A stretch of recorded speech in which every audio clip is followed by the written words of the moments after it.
I'm sleepy. How he can manage to sleep through Omega stomping around so loudly is anyone's guess.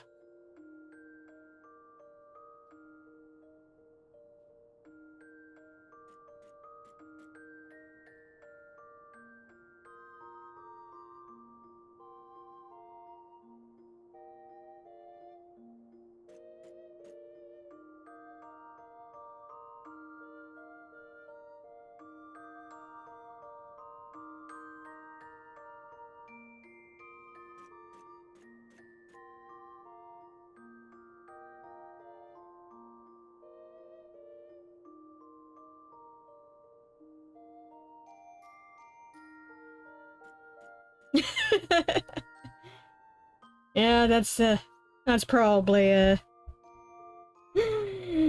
that's probably what happened, actually.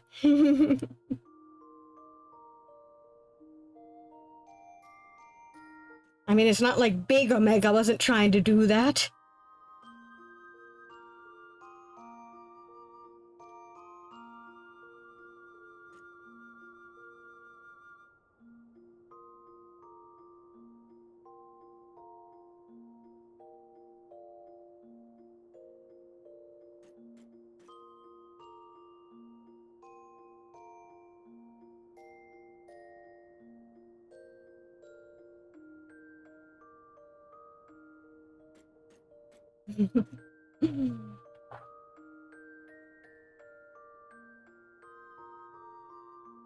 Alas, it is in the nature of big robots to be stompy, even when they are turned into mini robots.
Ooh, very nice.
And let's get started. Go. And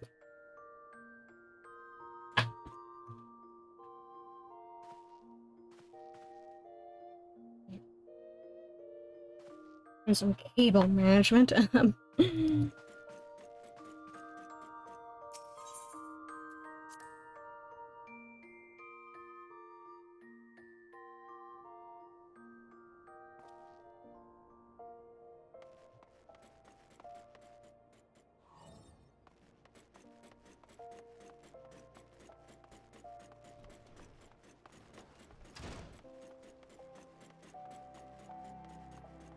To the airship landing we go. There.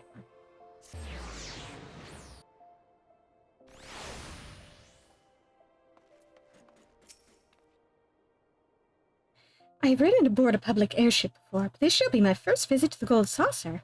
I must confess to some excitement.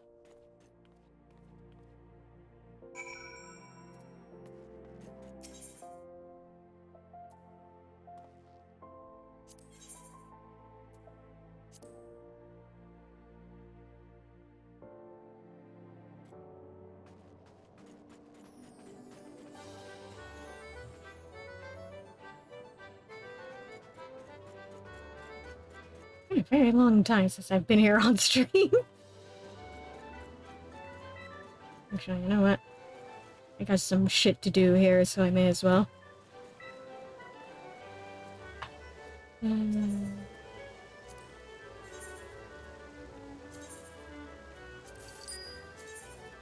rid of my extra cards.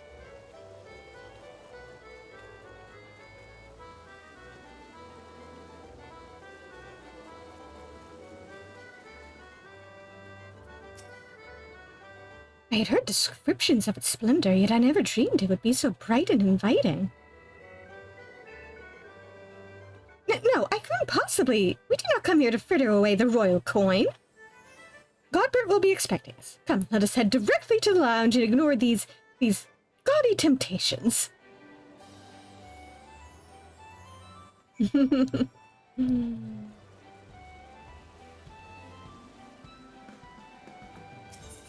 Let's indulge in some of these gaudy temptations.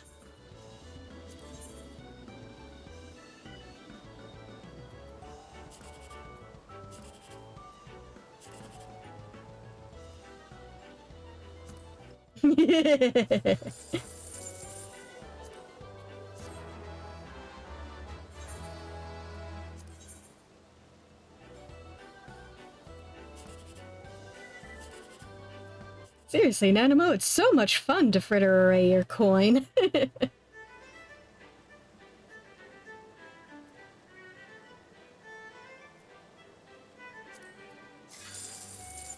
Woo!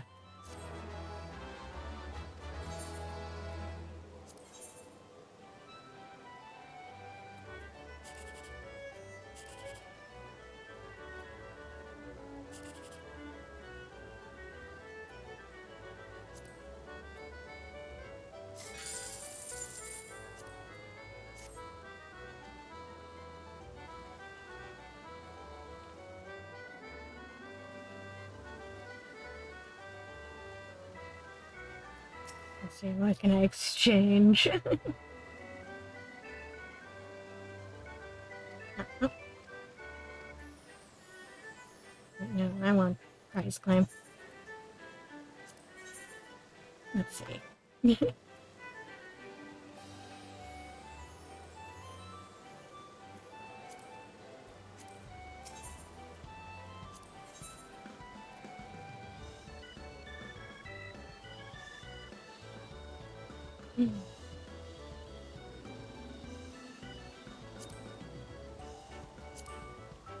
I put the bunny in a bustier. Oh,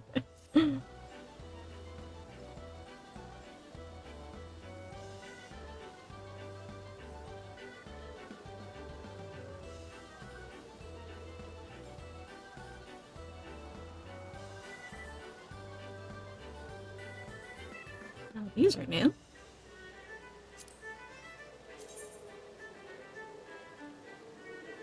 Okay, that's kind of adorable.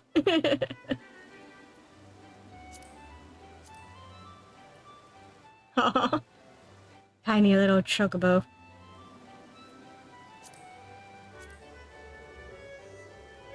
Cactuar. Let's see.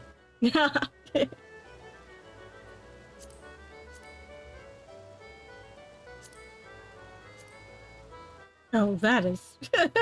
They ain't kidding when they say it's form-fitting. Practically looks painted on.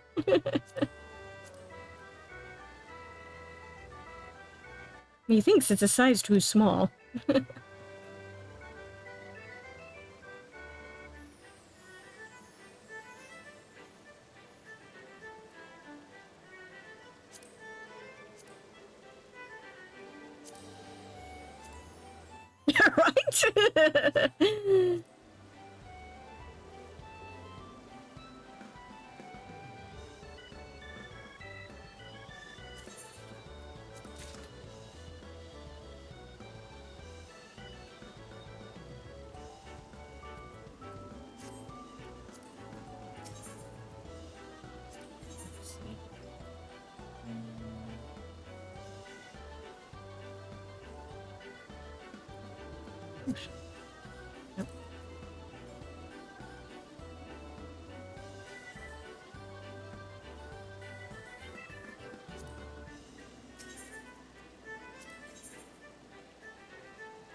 Alright, let's stop dilly-dallying. Let's go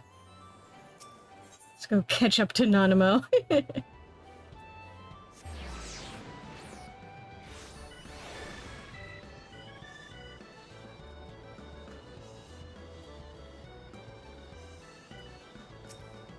No, I gotta stand up. I believe this is where we are to meet Lord Mandeville. Shall we sit here while we await his coming?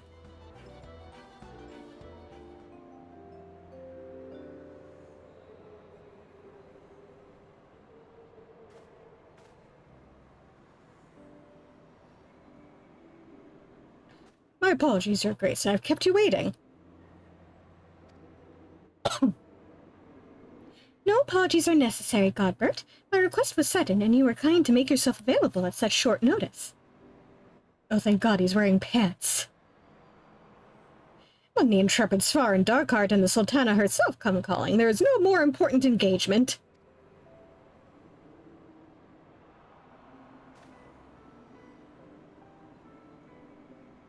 As to the purpose of my visit, I would have your thoughts on how the Crown might best aid the refugees residing in Thanalan.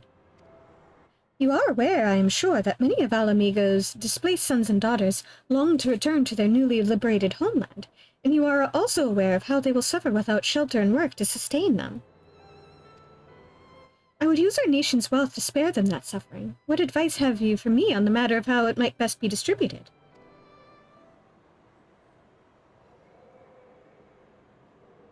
The unusual circumstances of our meeting, and your Grace's choice of companion, which suggests to me a desire for an honest and unvarnished opinion. I shall give you one. My advice to you is, stop. Taxing Uldal's wealth to save Ala Mhigan refugees is a terrible, terrible idea. You oppose my proposition? Most emphatically. I agree with your Grace that the refugees must have housing and employment. But what profit is there for Uldal in this arrangement? Profit? After all you have done for Gyarabani's displaced, I thought you the very last person to seek to benefit from their misfortune. Forgive me, Your Grace, but you appear to be laboring under a misapprehension. It is a fine endeavor to support one's fellow man. I fear, however, that your stance is one born of pity. Your intent is to save the refugees, is it not?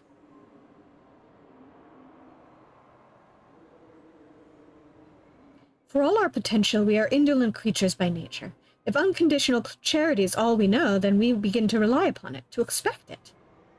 And then we must consider Ul'dah's own poor and downtrodden. Should they hear of you spending the nation's coin, not to improve their lot, but to nurture the distant citizens of Ala Mhigo, it is unlikely they will applaud your generosity. Surely it is not your Grace's intention to foster new resentments, but to spread goodwill.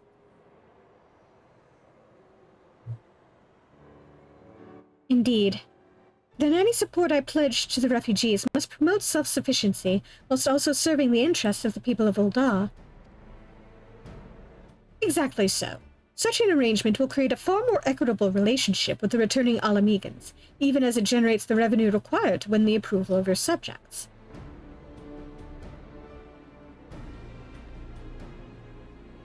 You have given me much to ponder, Lord Manderville. I thank you for your candor.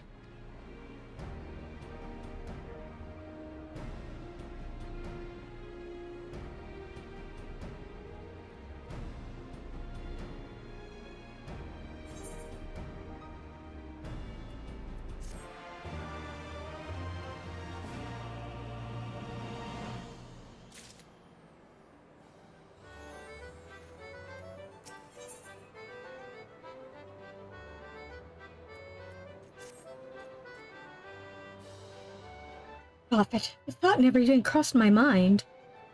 But standing about lamenting my naivete will not do anyone any good. I shall consider my lesson learned and press on. Svarn, are you perchance acquainted with any successful merchants? If my attempted philanthropy is obliged to reap a profit, it would seem wise to consult someone with a knack for business.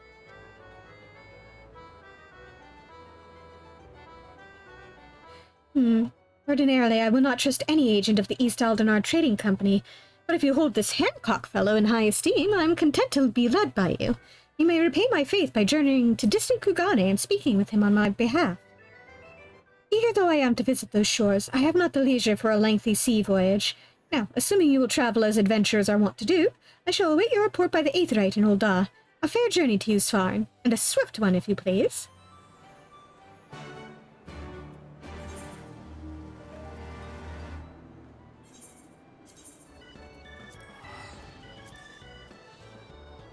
We go.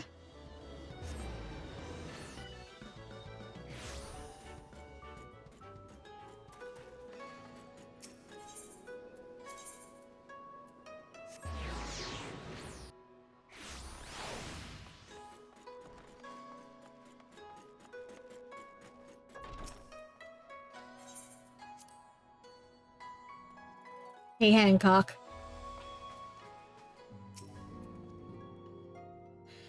Svarn, to what do I owe the pleasure? Or are you here on business? Business, essentially. I beg your pardon? Her Grace the Sultana would have my opinion on how best to invest the wealth of Ul'dah. My dear Svarn, I have to thank you for this recognition, I am sure, but I am flattered that you came to me. Truly flattered. But why settle for a lowly apprentice when you could have the master? Upon matters of profit, there's no living soul better qualified to advise Her Grace than Chairman Lolorito, a man whose morning exertions are said to fill his garter-robe with gold. I should be happy to arrange a meeting for you, say at the Scion's former headquarters in Thanalan. The Waking Sands would seem a suitable neutral venue for negotiations, don't you think? Very well, Svarn, and may your dealings prove fruitful. Damn it.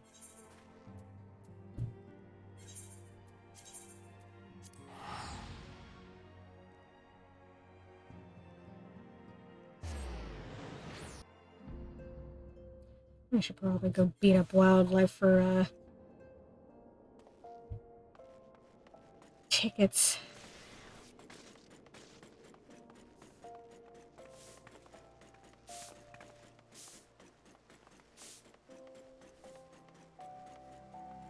There you are.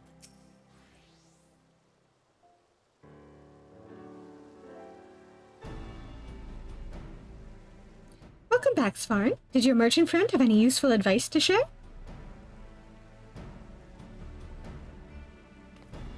with Lolorito, and you agreed to this? Agree is probably a strong word here. I'm well aware of his standing in the field of business, but I would hope to keep them on a terrace at arm's length, and him in particular. Nay, I cannot live in fear of the man. I must learn how to treat with him if I am to rule Ul'dah effectively. Very well, I will meet with Lolorito. Let us go on ahead to the Waking Sands and prepare for his coming.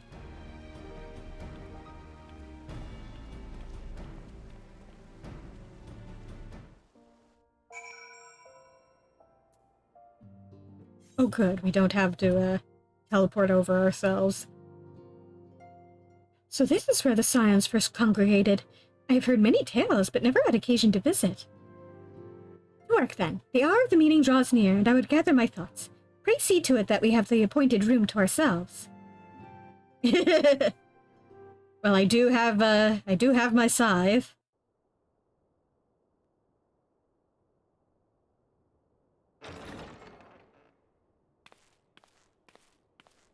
A personal summons from the Scions. This must be important business indeed.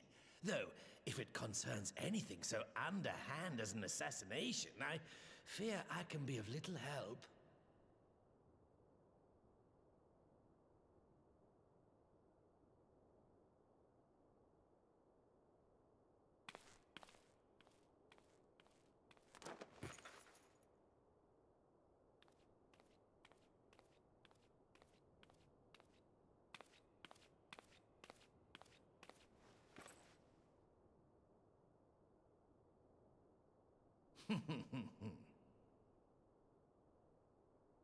You have made your point.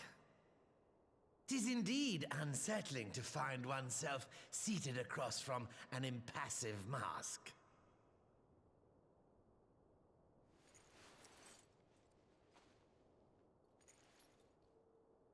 There, would this better please your grace? Or should I address you as Lady Lilira? Hmm?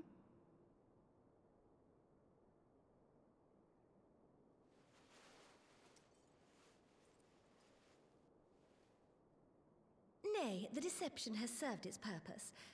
I am glad to see you found amusement in my little jest, Lord Lolorito, but shall we proceed to the business at hand?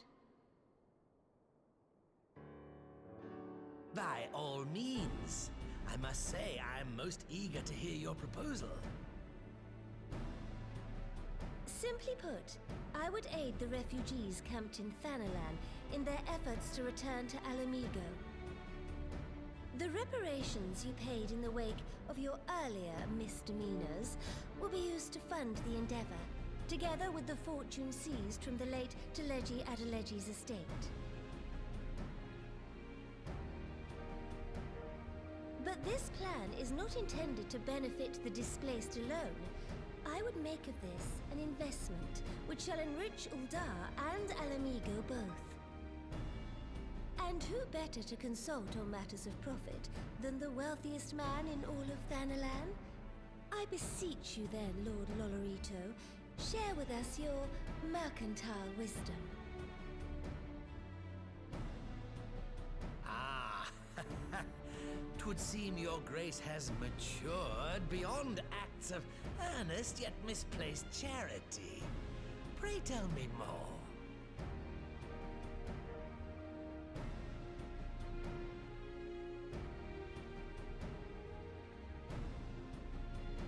To summarize, in return for facilitating the repatriation of refugees and assisting in the establishment of new industry in Ala Mhigo, you ask that a proportion of all subsequent profits be promised to Ul'dah.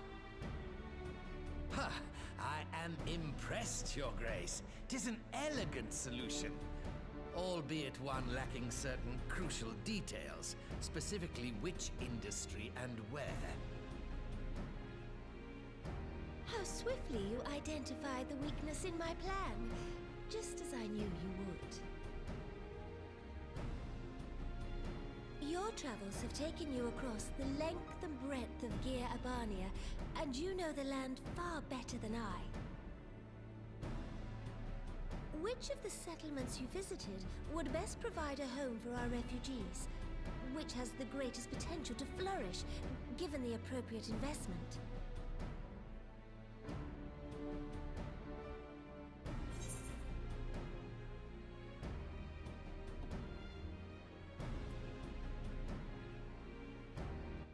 The Saltery. Ah, yes, that desolate little village on the shore of Loch Seld. I know the Saltery and its products well. The Imperial invasion brought an end to their more widespread distribution, much to the dismay of many a wealthy gourmand, myself included. Salt has ever been a transformative ingredient, and in this instance, I dare say, it could transform a modicum of effort into a mountain of gil. The local citizens will need to be consulted, of course, but I trust the East Aldenar Trading Company can be relied upon to provide its assistance in negotiating a mutually beneficial arrangement.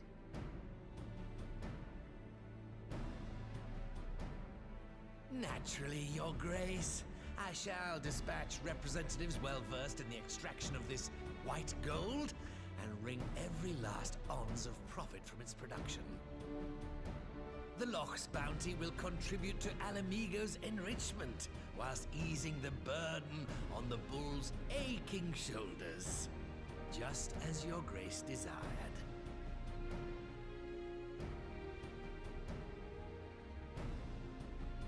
A deal is struck then.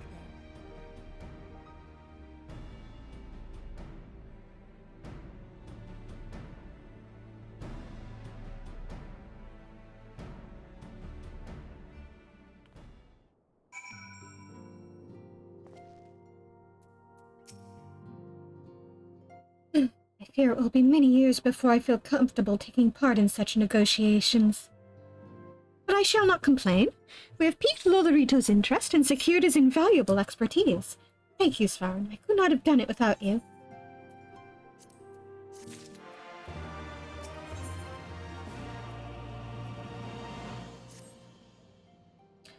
Our course is decided. I shall return to the palace and have my ministers begin work on implementing the particulars of the plan. If I could prevail upon you one more time, Svarin, I would ask that you convey the details of our negotiations to Commander Hext on your return to Ala Mhigo. My thanks again. Together we have laid the groundwork for an endeavor which promises to benefit the peoples of Ala Mhigo and Ul'dah both.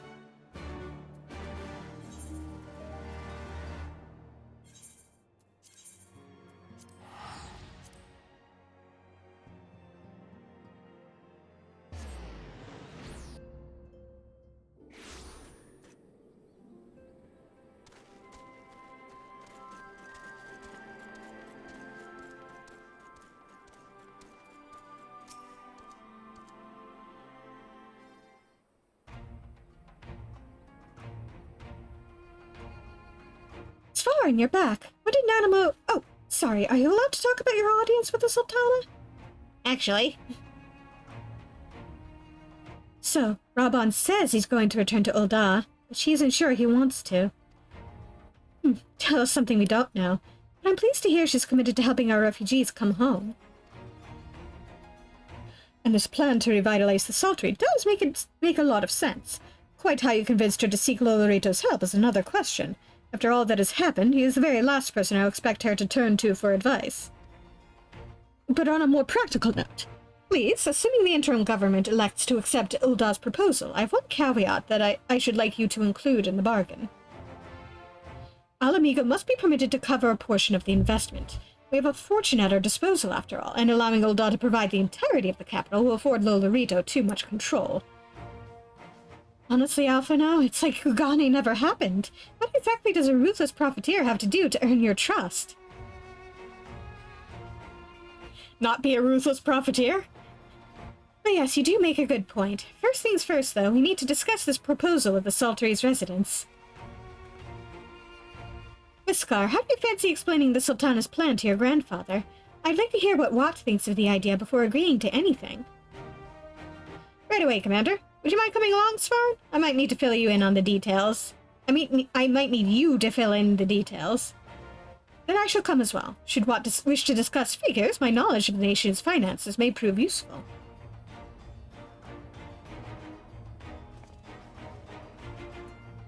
So we have a couple tons of gold.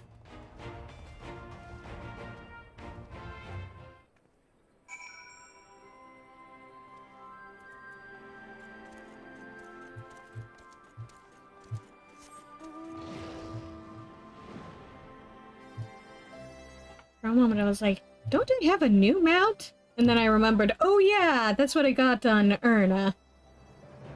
We're doing the Monster Hunter, the new Monster Hunter crossover event.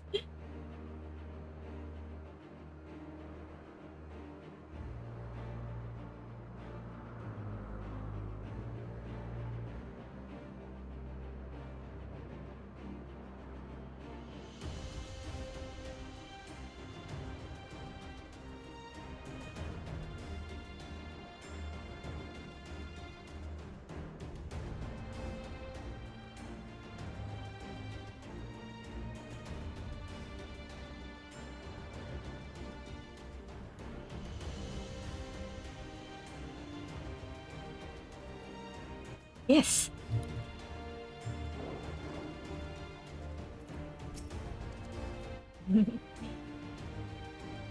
A new beastie to fight and a new bird friend to gain. What manner of mischief brings you young'uns to Old Wat this time, eh? They want to rebuild the Saltery, Granddad. Svarn, tell them about the deal.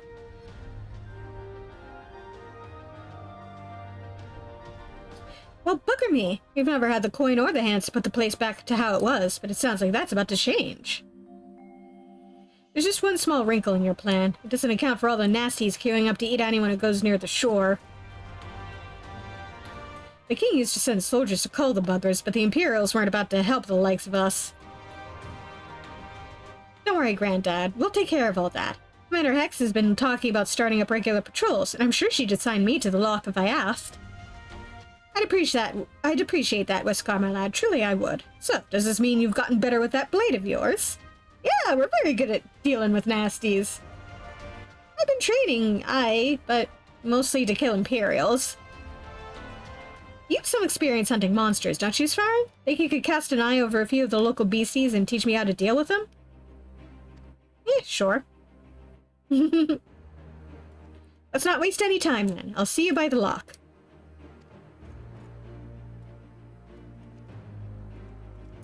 Whilst you are busy attending to the local fauna, I shall have Master Watt explain to me exactly what is required to restore the Saltery to its former glory. Good hunting. Let me double check, what classes are what level.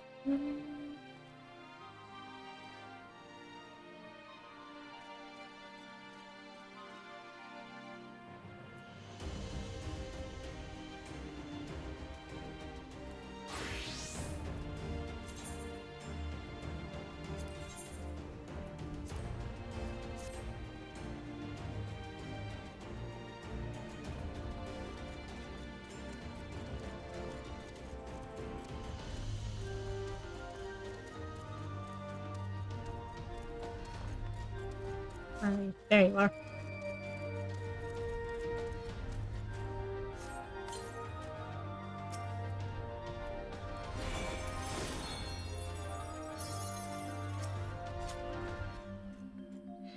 Right then, Svarn, I've got a spyglass here you can use to take a closer look at these pests. Once you've got their measure, you can tell me what to do, and we'll see how well I get on. Search your surroundings for yabbies. You may move the camera as well as zoom in and out. Target a yabby and inspect it with the left mouse button.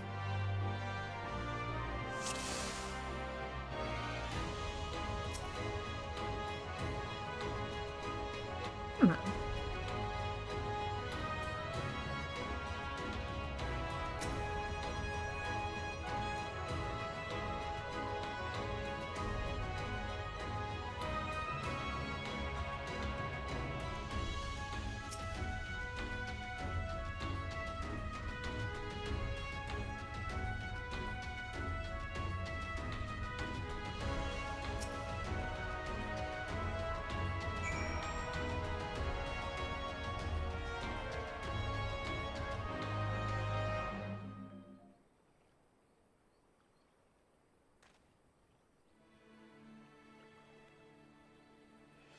The Abi's entire body is protected by a hard carapace, but the underside of the head looks soft and vulnerable. Ah, looks like you found a Yabi. They say hitting their shells like smacking a rock. Any suggestions? Just hit it as hard as you can! No. Aim for the soft underside of the head.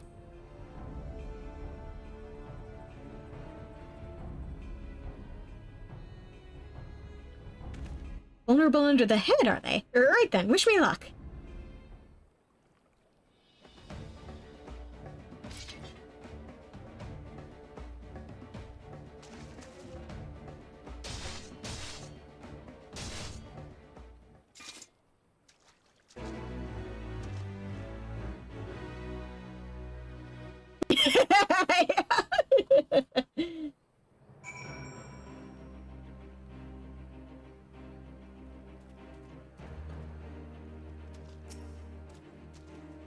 Thanks, Farn. I did just as you told me and the wavekin went down like a sack of popatos. Let's find something else.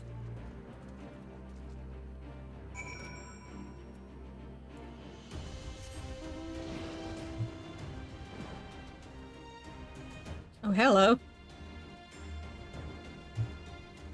You're a special one?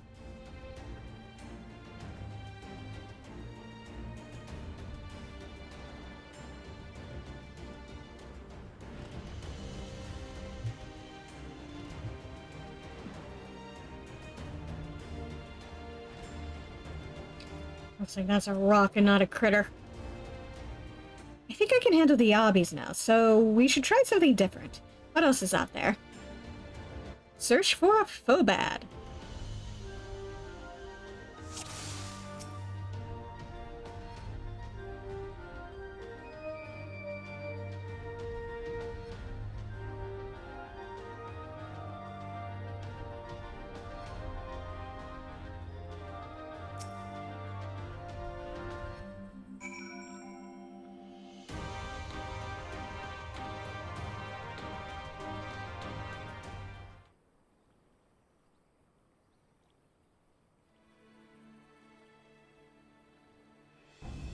The Phobad's hands are large and powerful, but destroying its crystallized core should render the salt golem inanimate. You sense power pulsating from behind its brow.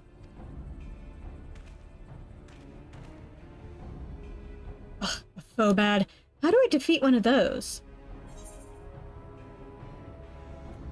Just hit it really, really hard as you can. Destroy the core within its brow.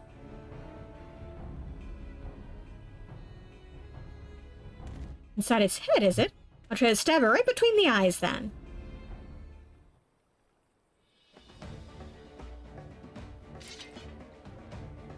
Good luck, don't die.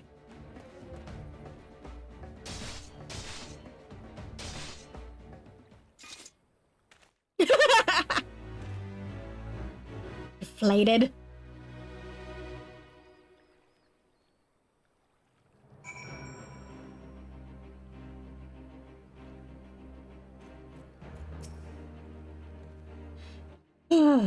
It's not easy, fighting with the liberator of Ala Mhigo watching your every move, but I got the job done. Thanks for the advice, Sarn. I feel a lot better prepared for my patrols now. Anyway, we should head back to the Saltery before Granddad starts to worry I've been snipped into pieces and fed to a Yabi's hatchlings.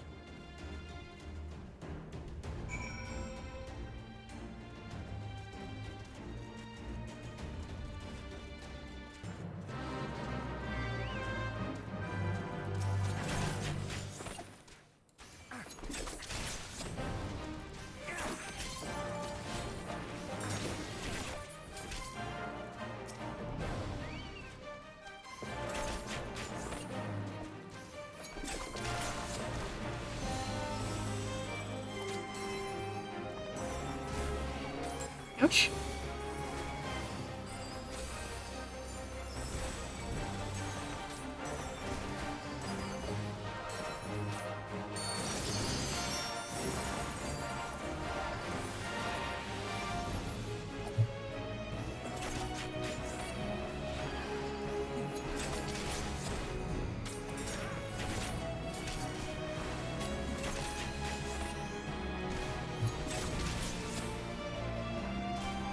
Yep.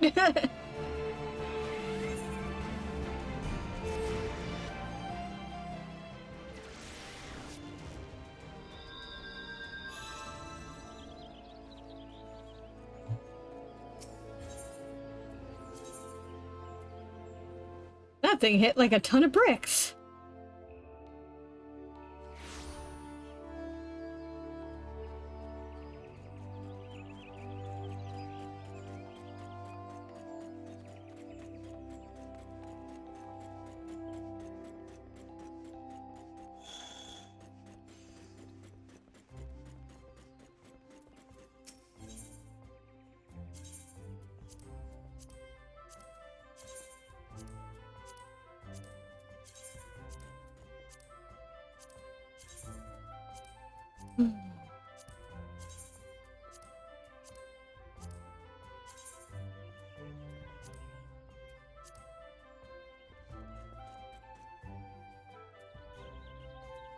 I keep thinking of finishing that leather worker class, so since I'm here, why not?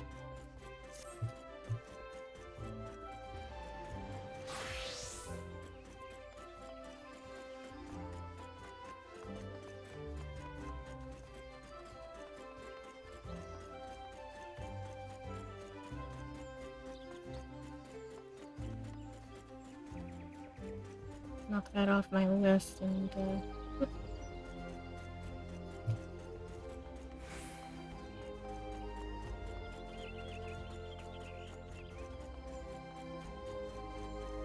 let's go to the right place.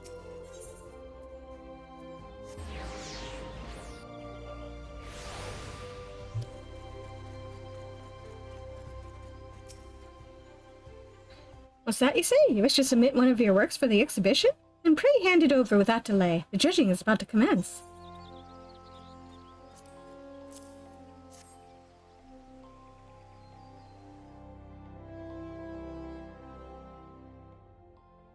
Consider yourself fortunate. Had you come a bell later, the contest would have already been over. I must say, I am relieved. There are far fewer entrants in this year's exhibition compared to past ones, when I heard that the Leatherworkers Guild will not be participating. Well, you'll be happy to hear that our plans have changed. Guildmaster Geva, do tell me that you've decided to compete after all. Our guild will be represented, yes, but by Svarin here.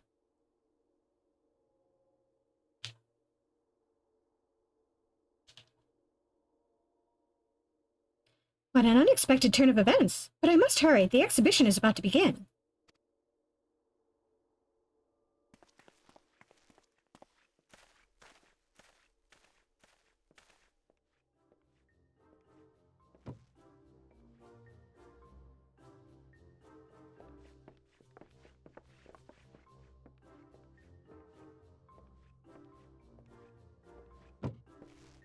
And now, ladies and gentlemen, the moment you have all been waiting for. The judging for best leather apparel will now commence.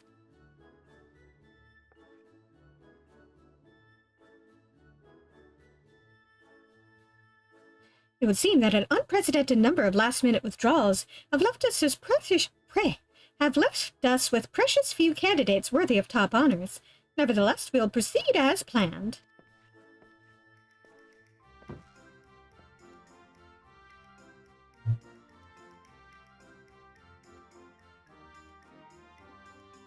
Our next finalist is this lovely raptor skin jerkin, painstakingly crafted by an artisan of anger, both apparel and accoutrement.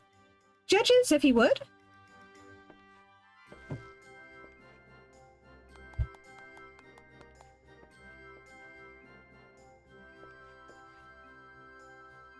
The cut is rugged, yet serviceable. It would seem that numerous skins were layered to afford maximum protection. Function over form. A lancer cannot help but applaud such craftsmanship.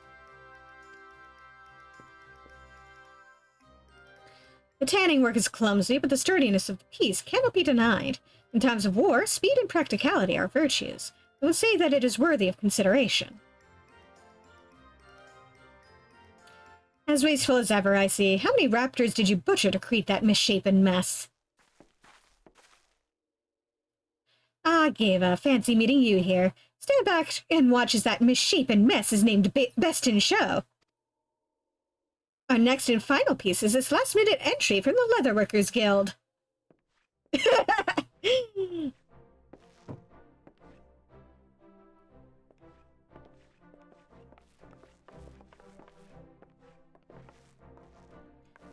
You look pale, Daoud. What's the matter? I take it you weren't expecting actual competition?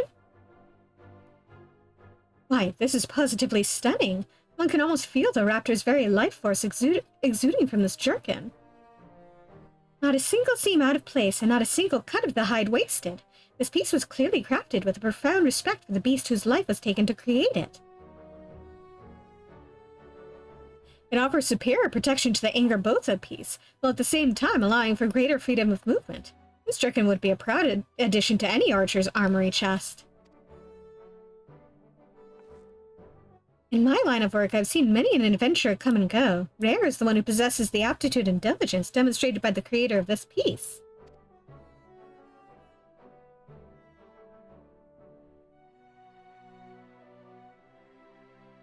Ladies and gentlemen, it would appear that we have a consensus. By unanimous vote, the award for Best Leather Apparel goes to Svarin of the Leatherworkers Guild for his exquisite raptor skin jerkin.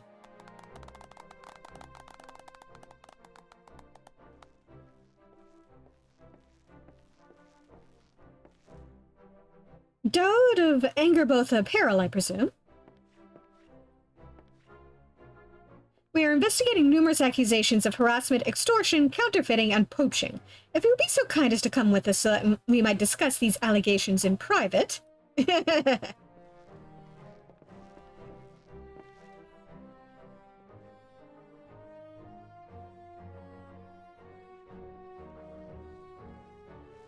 Who doesn't even have proper shoes?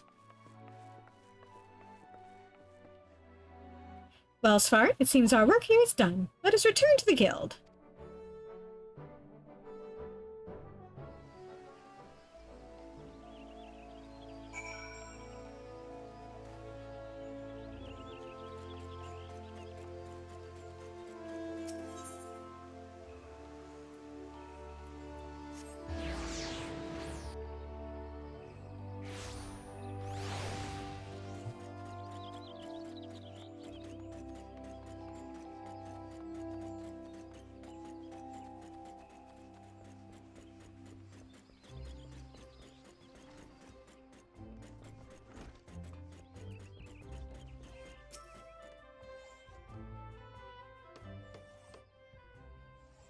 I must confess, Svarin, until I saw your jerkin with my own eyes, I was not entirely convinced you had it in you.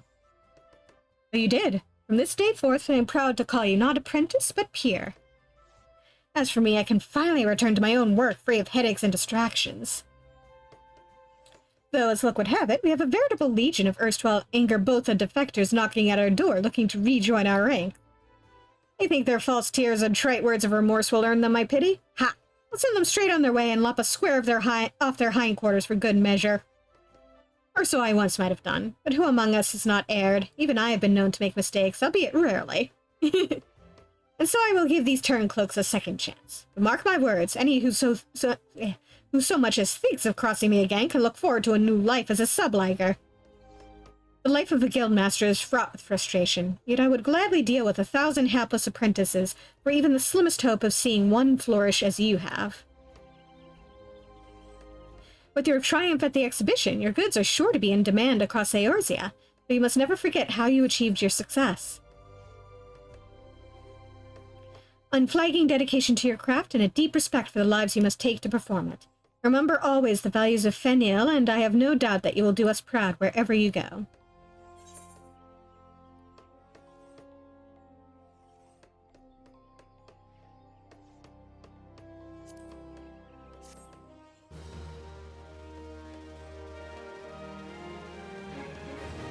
This concludes the Leatherworker quest for A Realm Reborn. In order to undertake the next series of quests, you must meet the requirements, meet before the dawn. Okay. Yay, I'm level 52.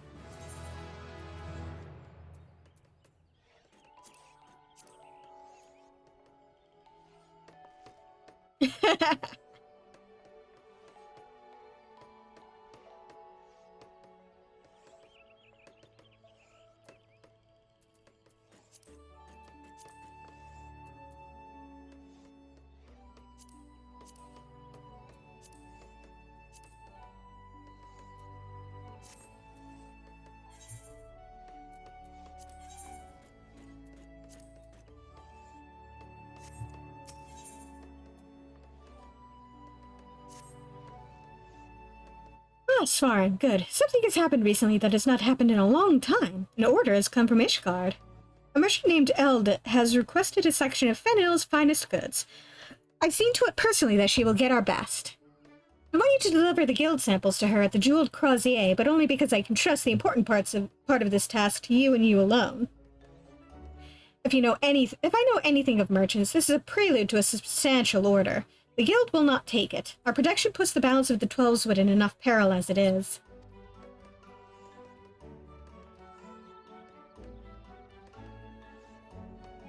There, I believe you can turn her down without offering offense, and if she is insistent, you have learned how to say no from me. In any case, I trust I won't be hearing more about the matter.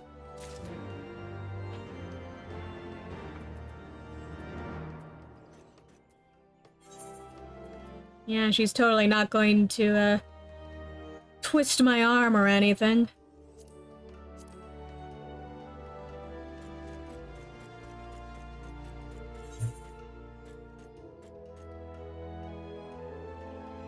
Kind of like the look of the leather worker's hat. It's kind of adorable.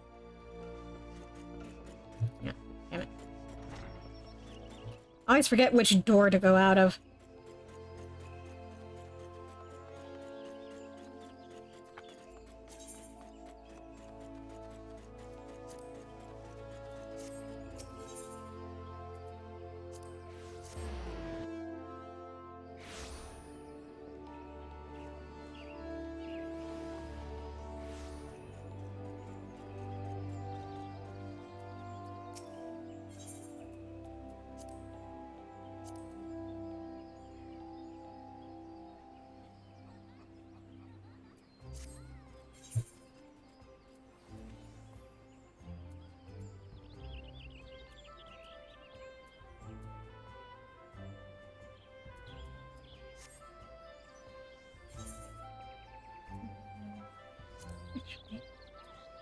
Can I craft my own gear?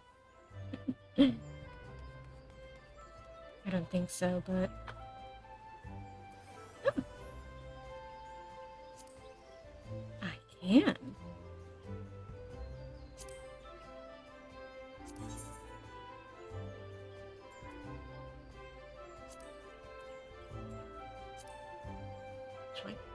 Ooh, okay.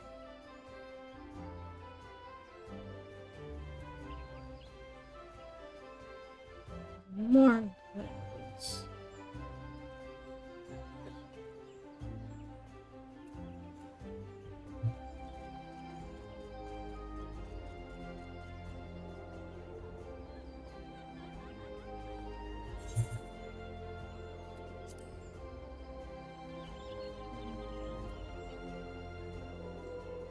Right.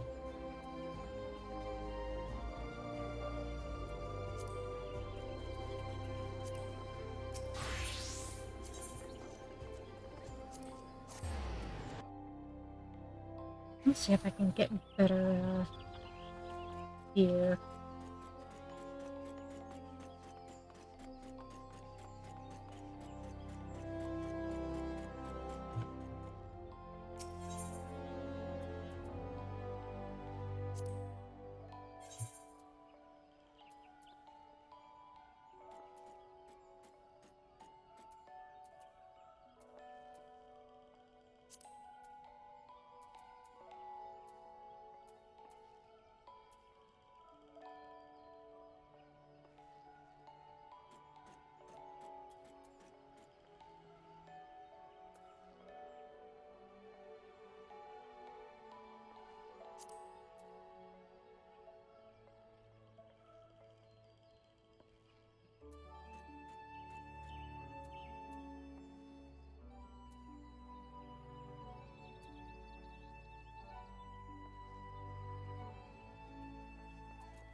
Why you guys gotta charge so much for stuff like this?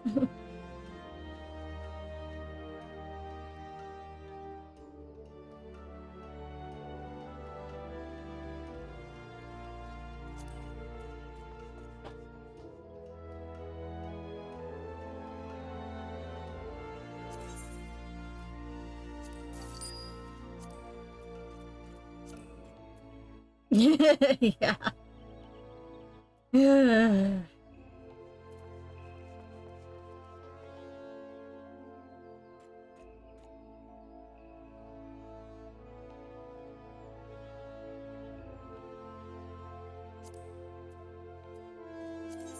Blaming capitalism is always a safe bet.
Yep.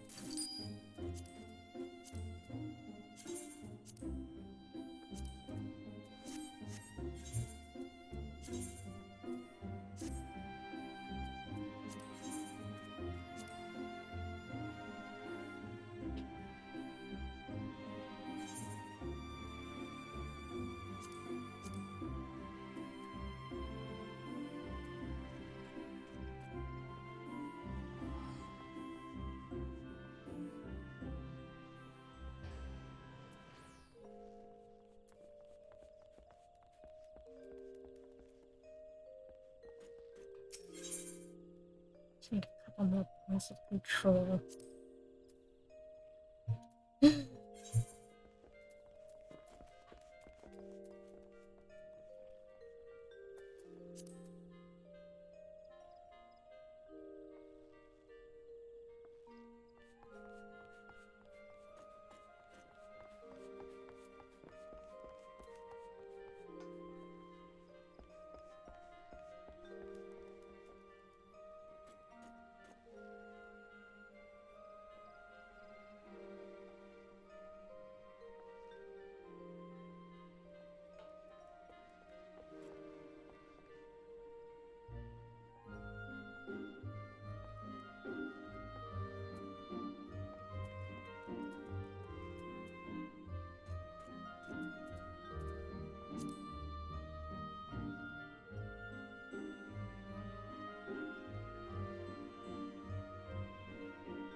And potentially buy them.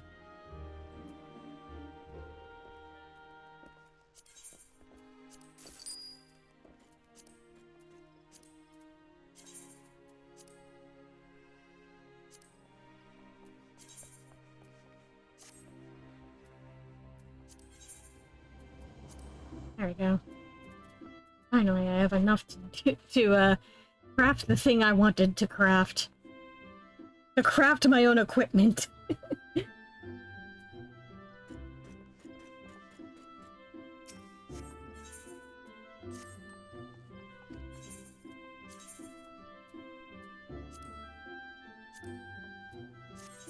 Oh, yeah, with that.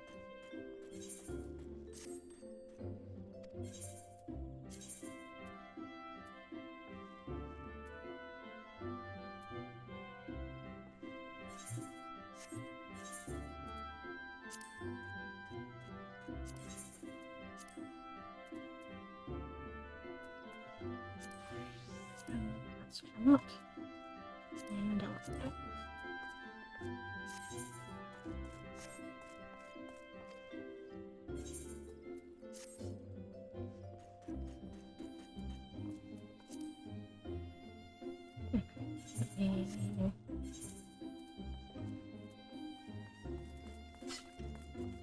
off with the Ogre Father.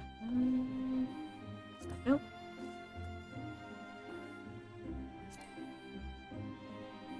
What do you mean I need even higher craftsmanship for that?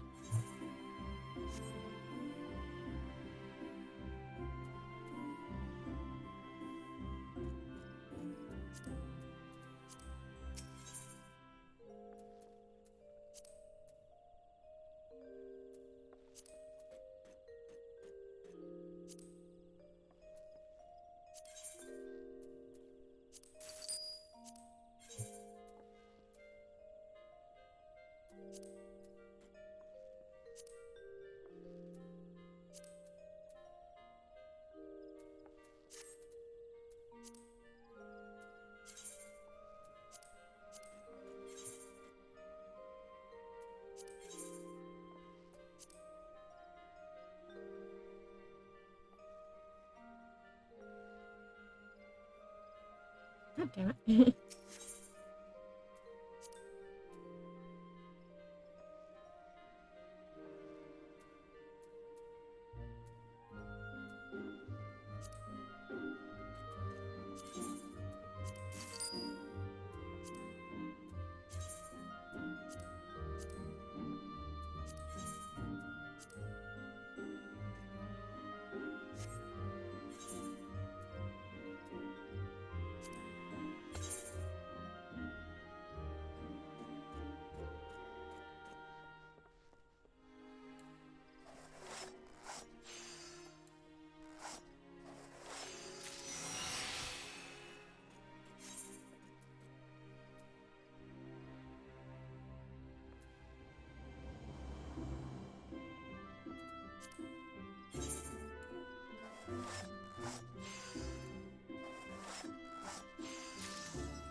Let's see.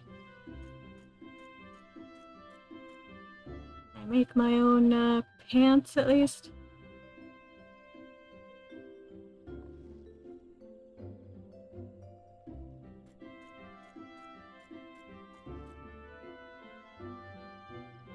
And come on, I can't even make my own pants.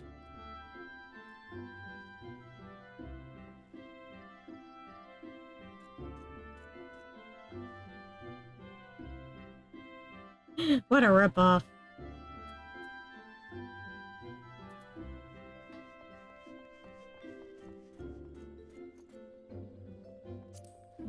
May as well use up all my leather. I mean, or rather skin.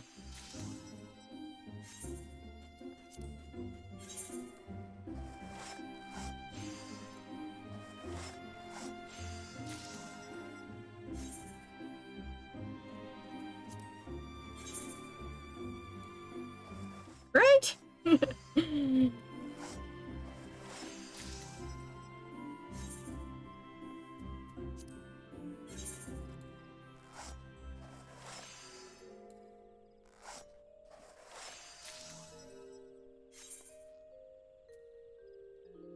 we go.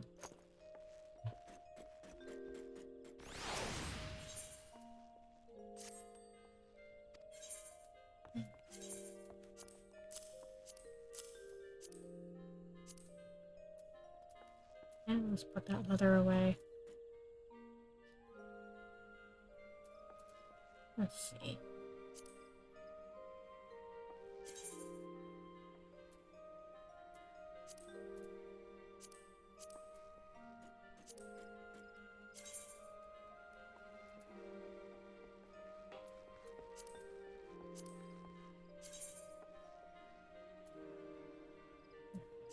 Not high enough to work with that. Not high enough for that. Not high enough. Not high enough. Okay.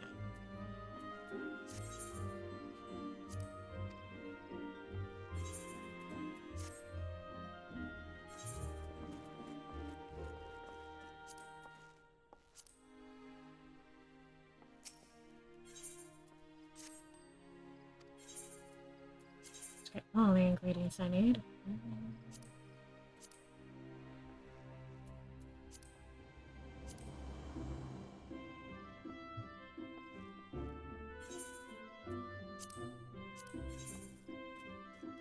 I can foreshadow that.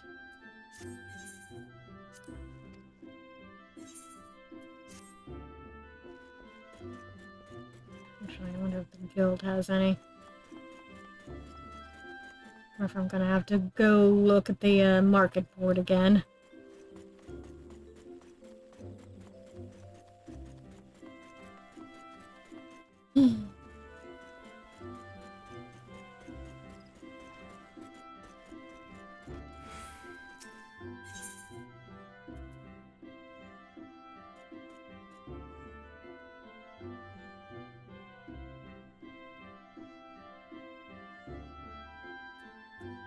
Alas, I'm gonna have to stare at the board again.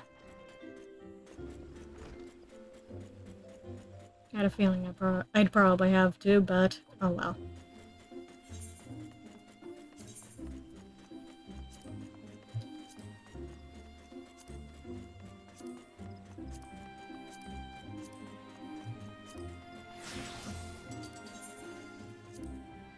That's driving me nuts.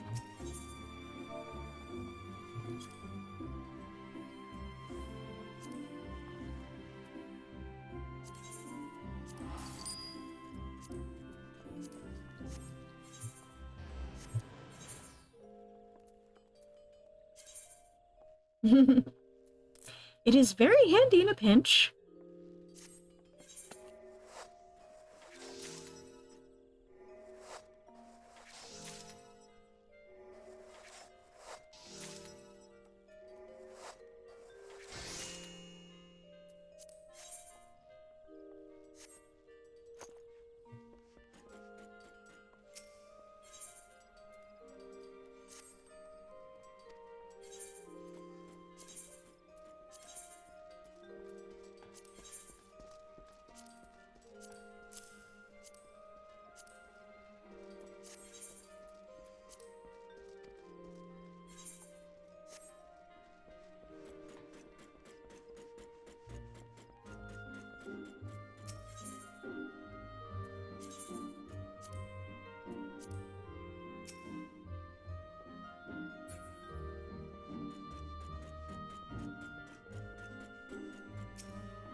Let's get back to the main quest.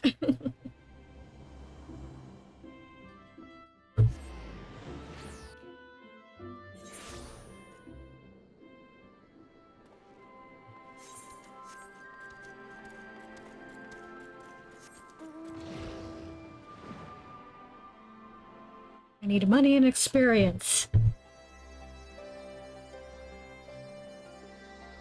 And this will give me both.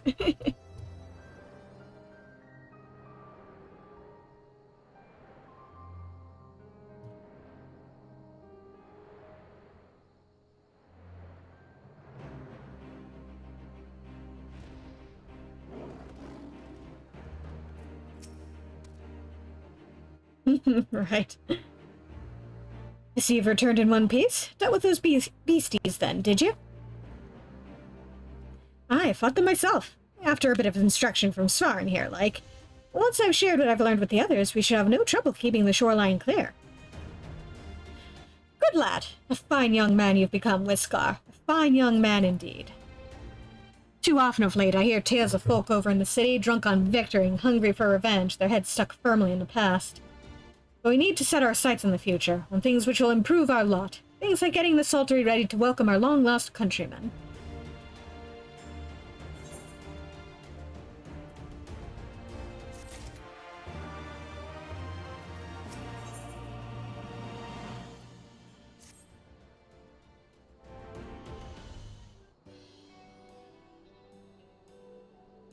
Seems Whiskar has the Saltery's security well in hand. I, meanwhile, have discussed the next steps with Master Watt and completed my inspection of the site.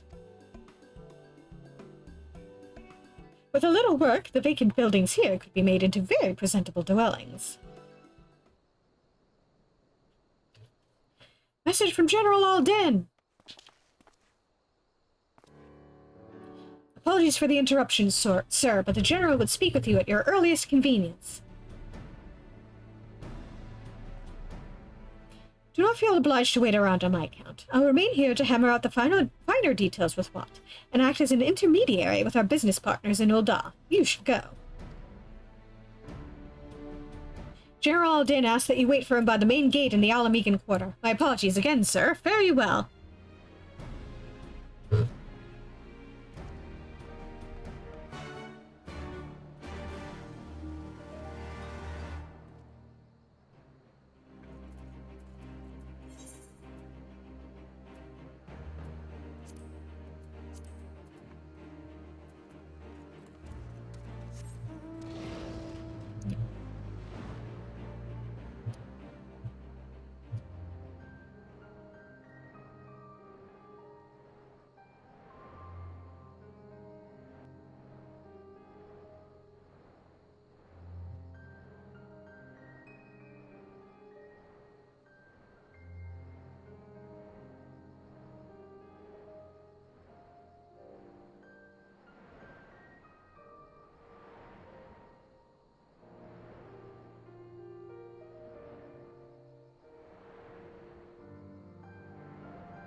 By outside the gate, you mean inside.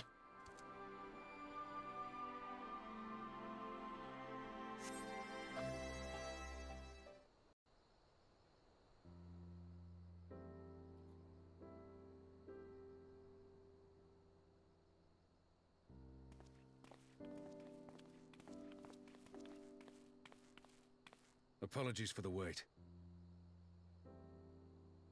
People are screaming for the butcher's blood again. No sooner have we broken up one mob than another forms. Thankfully, all have been amenable to reason, thus far. But it is no concern of yours. We must speak of the men Arenvald and his comrades apprehended in the peaks. By their uniforms, the captives were first judged to be Imperial troops. But after further investigation, their true identities came to light. I dare say you remember Yuyuhasi and Laurentius, the fugitives who conspired with Captain Ilberd in the Crystal Brave's betrayal. Aye, well, it would seem they followed him all the way to the wall. It was they who orchestrated the slaughter of the Resistance fighters prior to the Griffin's infernal ritual. Were it in your hands, how would you punish these men?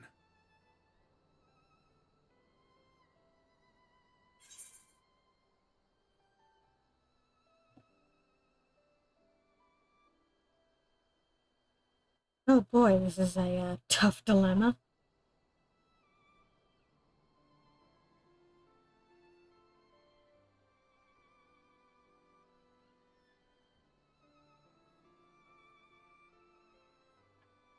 Yeah, let's go for the pacifist route. Execution is not the answer.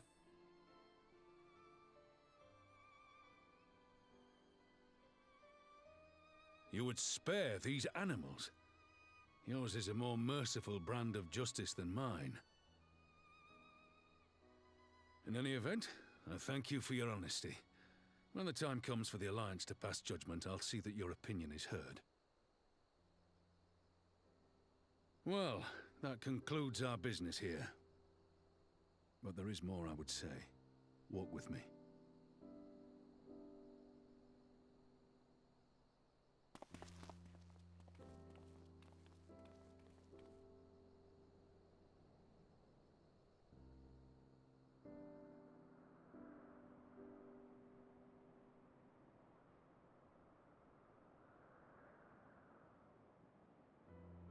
I bear a share of the blame for Ilberd's atrocities. Had I openly supported the cause of Ala Mhigan liberation, he might not have felt driven to do what he did. Things could have been different, and I'm sorry they aren't.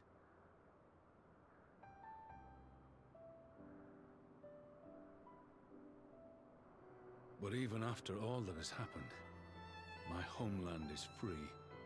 With the Scions and the Alliance at their side, my countrymen have reclaimed what many thought lost forever. Under her new leadership, I have every confidence that Ala Mhigo will emerge from the shadow of the Empire and rise once more to greatness. Which means my work here is done. Soon I will return to Uldar and take my place at the Sultana's side. Father...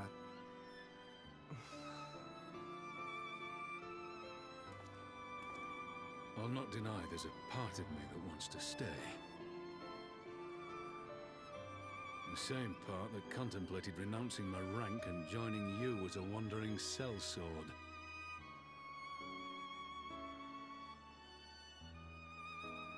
But I pledged my blade to Nanamo, and I will not betray that oath. Is this truly what you want, Father? It is.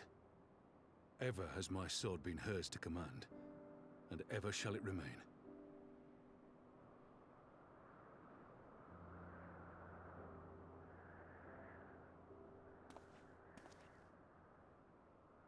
Thank you for lending an ear. When all the rest are clamoring for me to stay, I trust you'll send me on my way.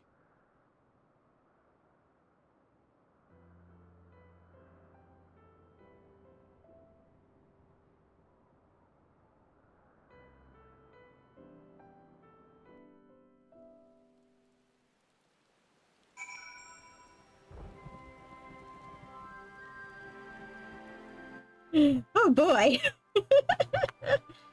Rain started up just in time. That took longer than I intended, but at least you know where I stand. Now that's settled. Anvald, what news? We may have a problem, sir. A group of Ananta has arrived at the main gates, and I don't mean the Vera. These are Kalyana, the ones that summoned the primal. They're insisting they be allowed to attend the council. Lisa's trying to reason with them, but she may need help. An invitation was extended to all of the native beast tribes, but we assumed the Kalyana would refuse it out of hand.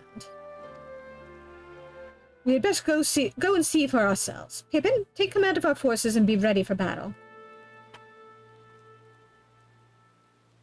Svarn, you've dealt with these Kalyana before. I'd have you at my side.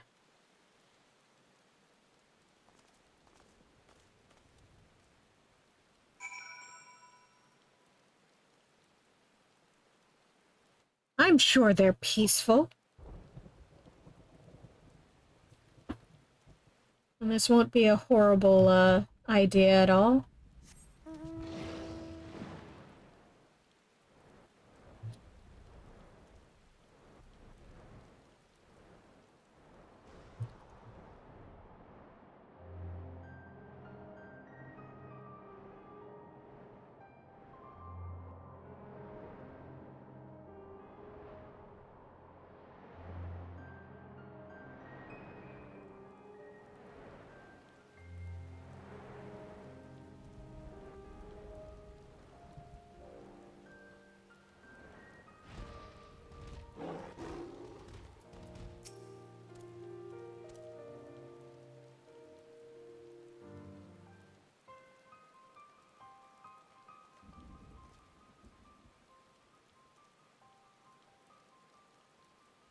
Svarin, Rabban, gods, it's good to see you.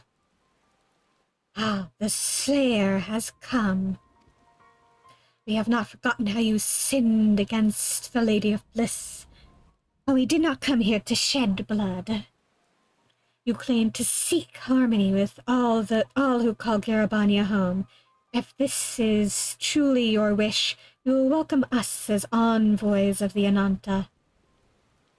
It is our wish, and you are welcome, but we cannot condone the summoning of primals. If you want to enter the palace, I must ask that you first surrender any crystal jewelry. You have my word that it will all be returned to you when the meeting is over. We will do as you ask, but you will not have our weapons. We are not so foolish as to place ourselves entirely at the mercy of our tormentors. I reckon that's the closest we're going to get to a compromise, and we will have people standing guard. I let them keep their swords. Then we have an agreement. Lead the way to your meeting chamber.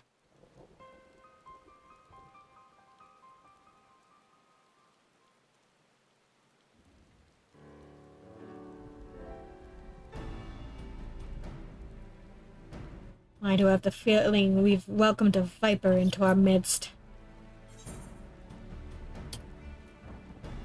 I'm sure it's fine. Let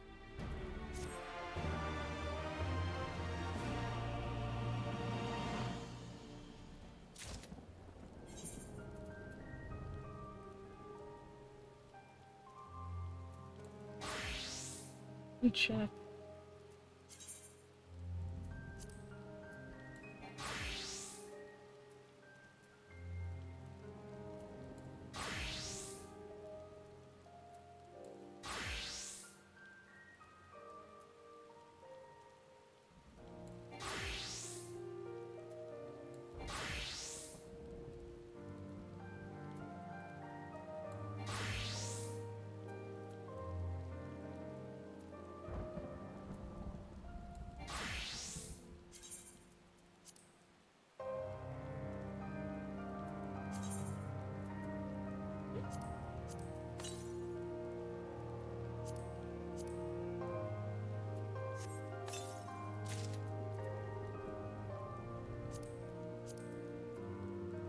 I still have some better equipment.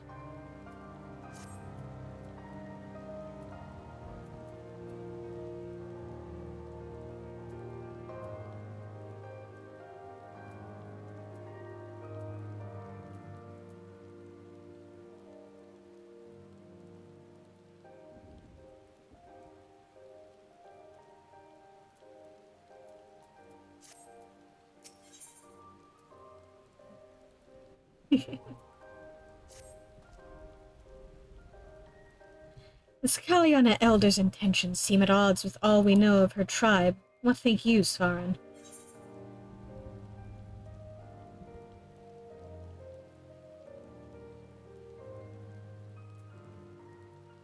Maybe even the enthralled can learn to compromise? You believe an understanding can be reached? 'Tis not entirely unheard of, I suppose. Those who followed Saint Shiva eventually sought reconciliation with Ishgard. Whatever the truth, I would take no chances. The guard must be strengthened, ideally with people who know a thing or two about primals. Can we rely on the scions? I'll round up our comrades and send them to the Ala Mhigo. I'll round up our comrades and send them to the Ala Mhigo quarter. You can go on ahead if you like, Svarin. My thanks. I will see you in the palace.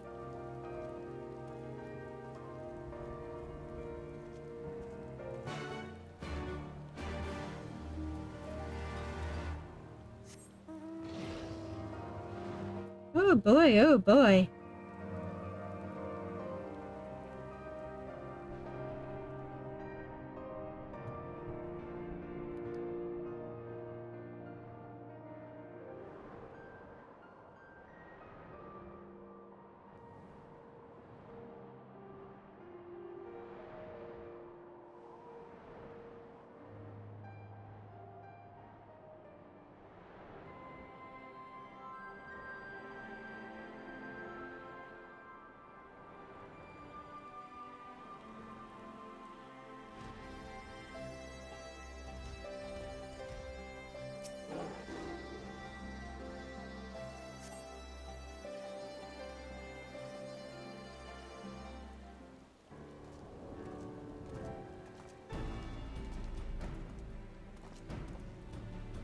Svarn, I've brought reinforcements. Erenvald told me of the arrival of our unexpected guests, and I agreed that it would be prudent to call upon Yashola and Thancred as well. One can never be too careful when dealing with the enthralled. I'm not familiar with the Kalyana tribe myself, but Alize's report suggested that they shunned contact with other races. Despised it, in fact, even compared to other Ananta. Indeed, this apparent reversal in attitude is most curious. No one expected a response to our invitation, much less an envoy, and I imagine Lise was forced to make some rather hasty arrangements in order to accommodate them. Speaking of which, how should we deploy ourselves? If the meeting is to be held in the throne room, it would seem wise to have eyes both inside and outside the palace. Yashola and I can stand guard without. That leaves the three of you to keep watch over proceedings in the throne room itself. Understood. We should join General Alden inside, then. Svarn, do you know of the rear entrance to the palace? It's on the eastern edge of the city at the top of the stairs. The guard there should have been instructed to let us pass.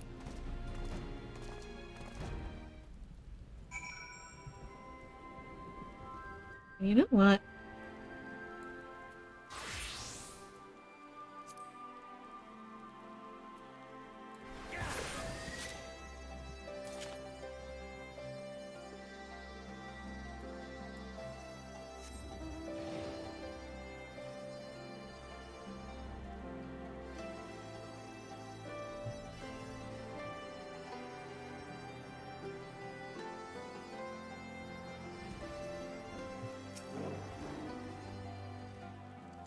You're with the Science, sir? General Alden left orders that you were to be escorted inside. If you'll follow me.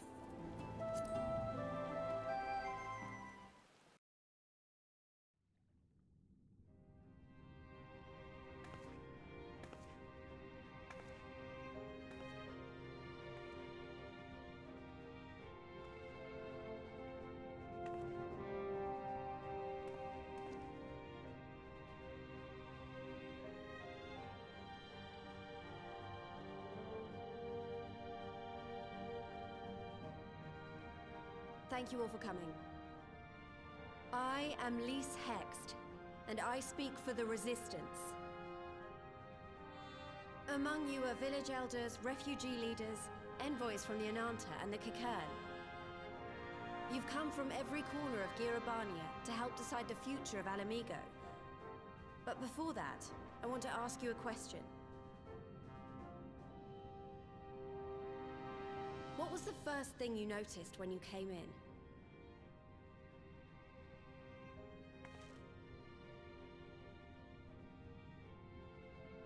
For me, it was that empty throne.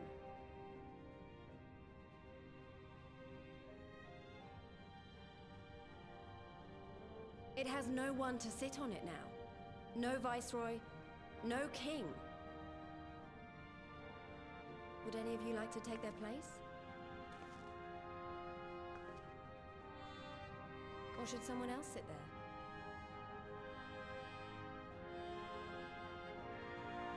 Then let's sit here in a circle, as equals, and I hope, as friends.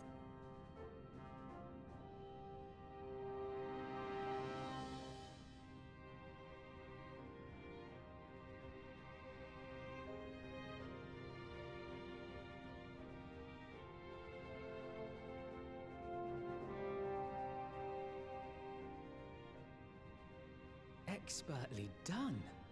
Lise has removed monarchy as a choice early in the game, and positioned them to consider a joint government. All things considered, I would say events have got off to a fine start.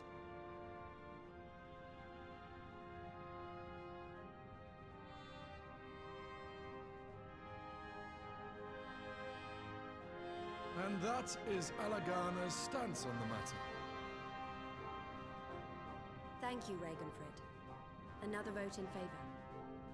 Next, let's hear from Shanti of the Kalyana. Tell us, how do your people feel about the idea of a republic?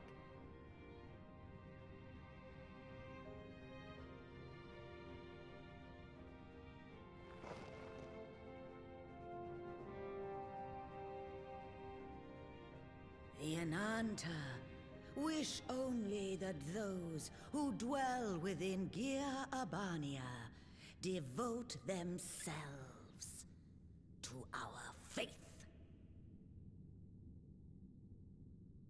You shall all worship Sri Lakshmi!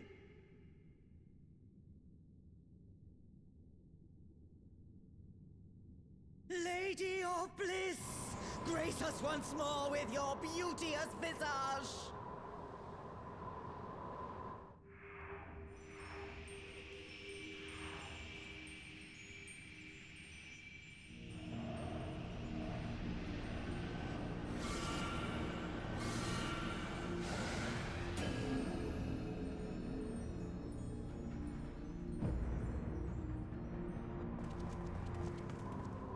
This can't be happening. No crystals were allowed through the door. We can worry about the how of it later. We need to evacuate these people right now, or the primal will make thralls of them all. It's up to us.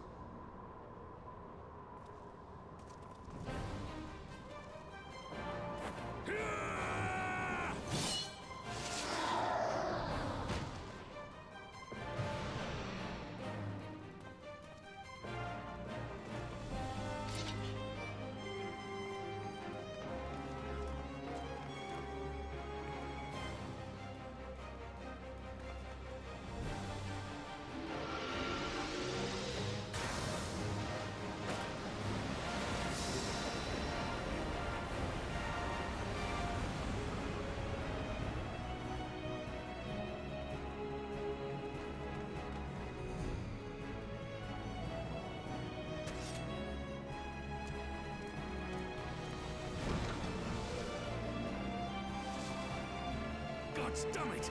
The guards were already turned! Fools!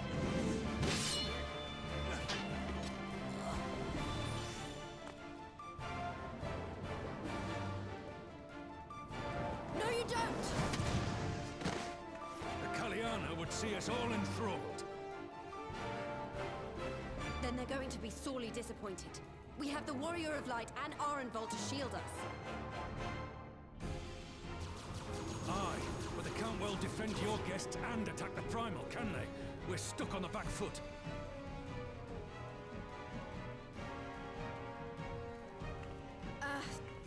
All right, I think I have an idea. Keep these people safe, General. I'll be back as soon as I can.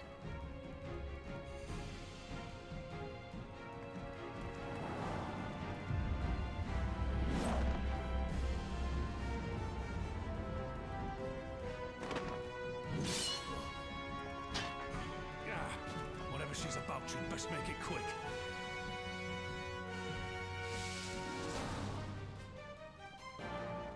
Come then. Who will be next to die on my steel?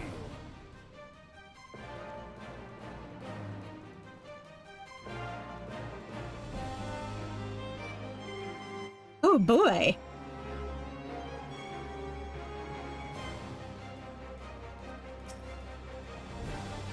How do we fight her without leaving our allies wide open? Can't stay on the back foot forever.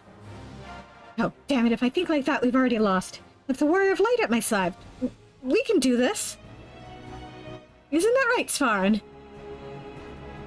Use the duty action Deflect to dissipate the Aether Spheres Lakshmi releases during the battle. Be warned that allowing an ally to be enthralled by an Aether Sphere will result in failure. Actually, let me...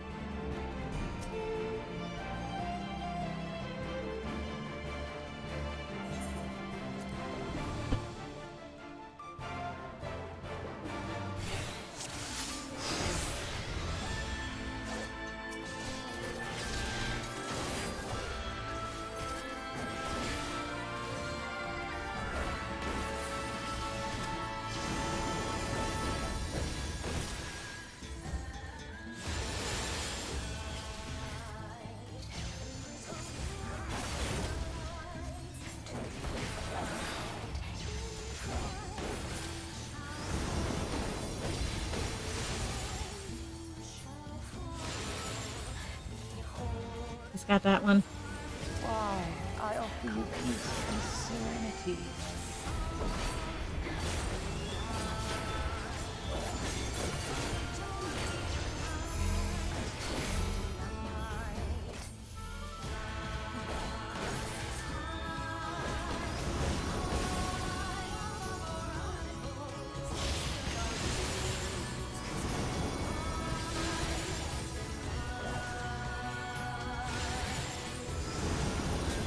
And behold, help!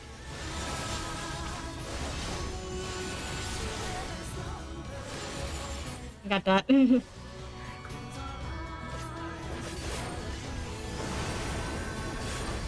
motherfucker. Got multiple at once. Ah, shit!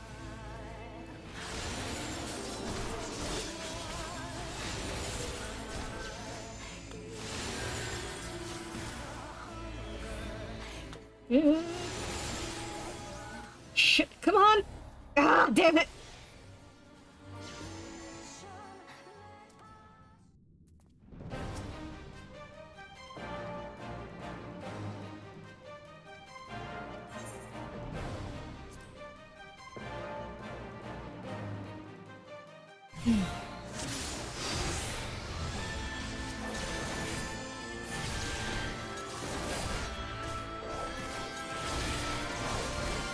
I'm just gonna stay back and,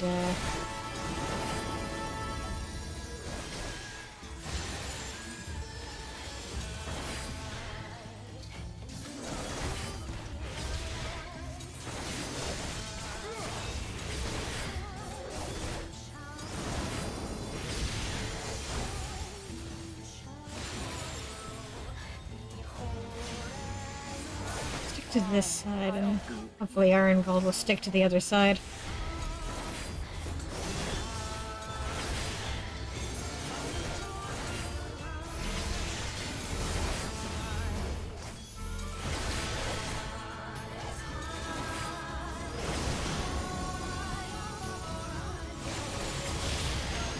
Gosh.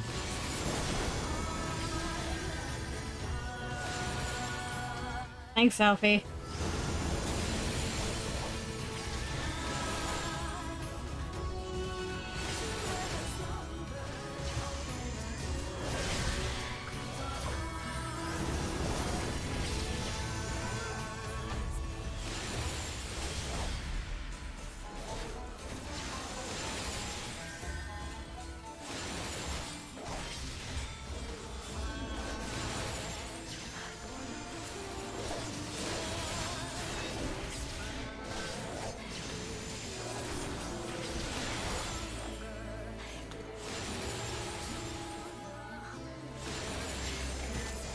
Come on, come on, come on!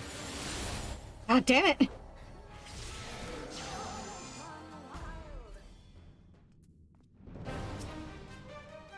Man, the hardest part of this is just making sure people don't get tempered.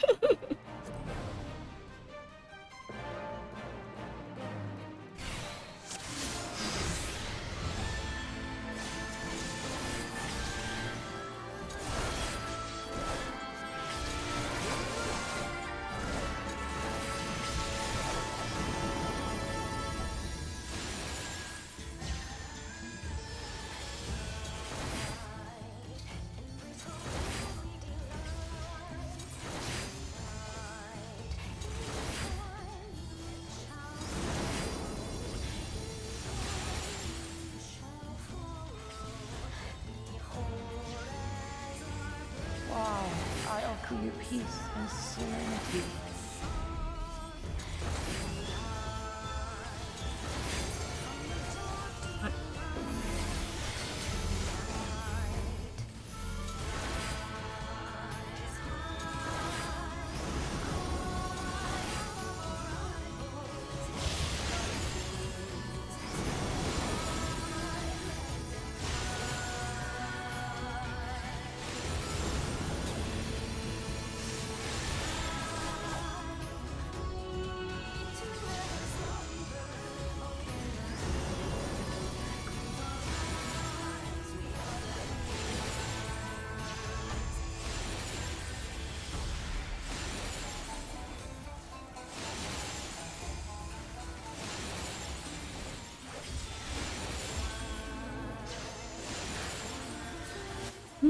Damn it, Aaronvold. I was counting on you to get that one.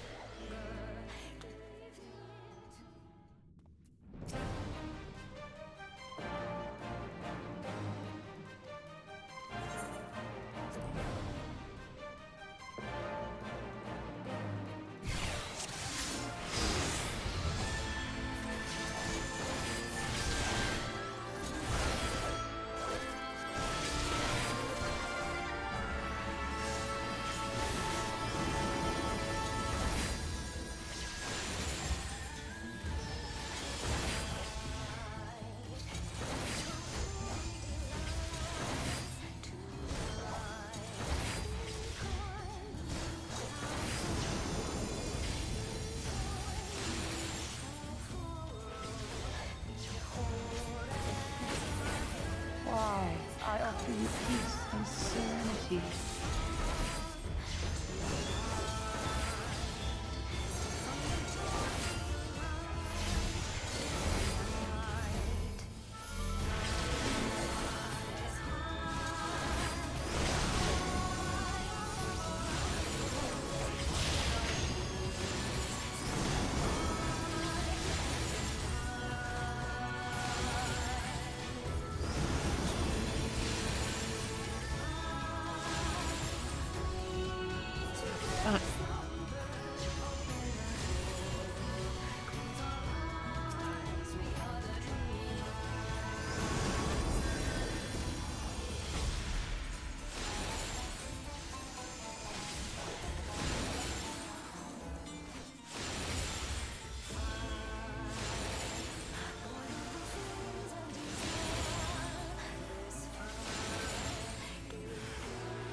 I shall free you from your hate.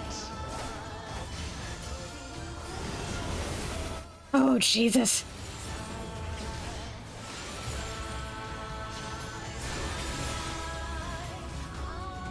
Come on. There we go. Damn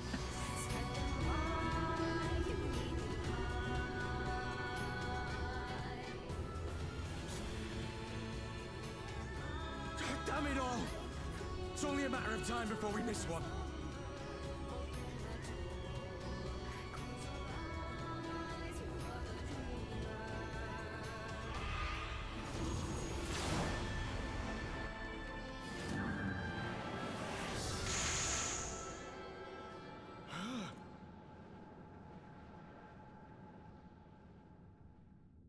What of it?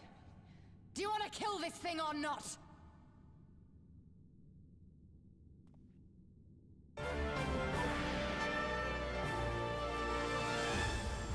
Sword gang, rise up! Yeah, totally lucky.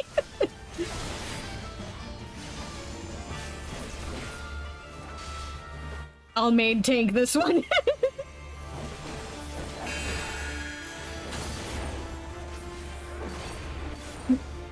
Man!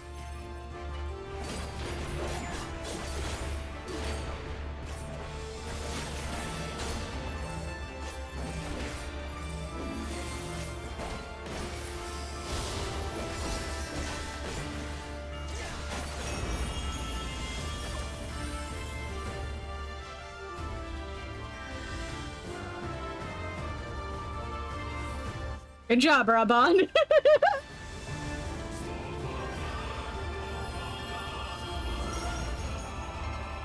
Oh, fuck you.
Ow!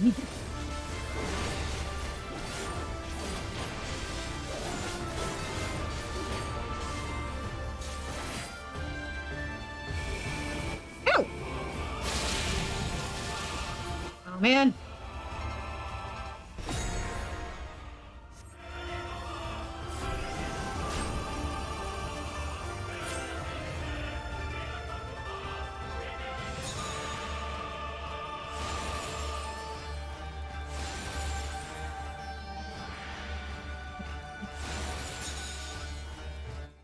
No, no, no, no. Okay.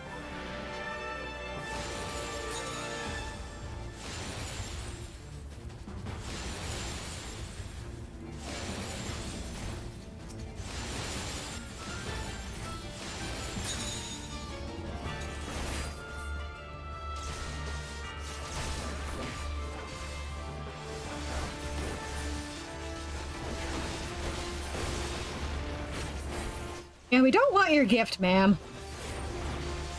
Do not your souls weigh heavy? God damn it, guys.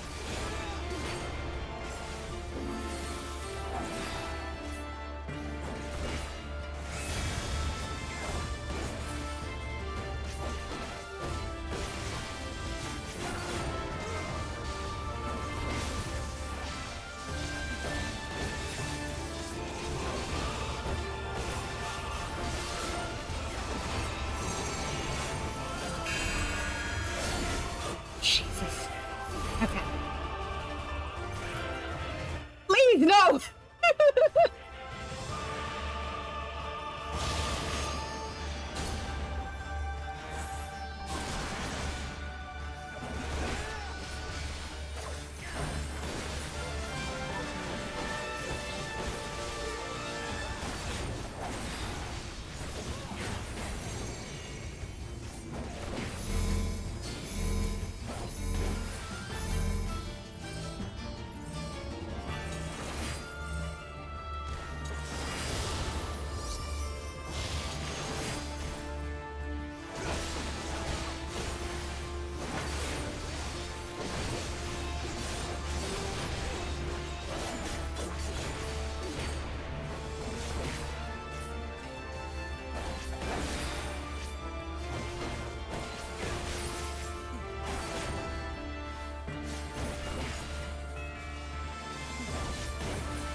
Oh boy, it's DPS check time.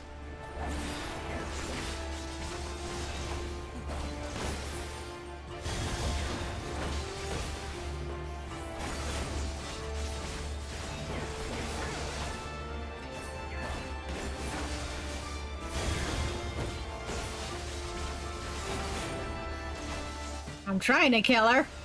Here it comes! Ooh. Nice limit break, please. Oh no, come on.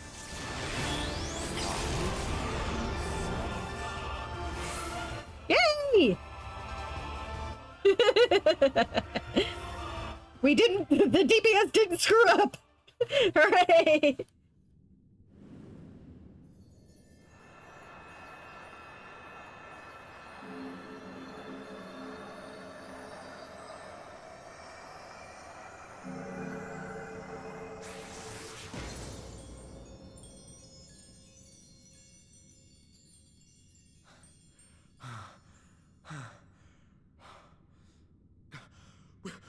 it!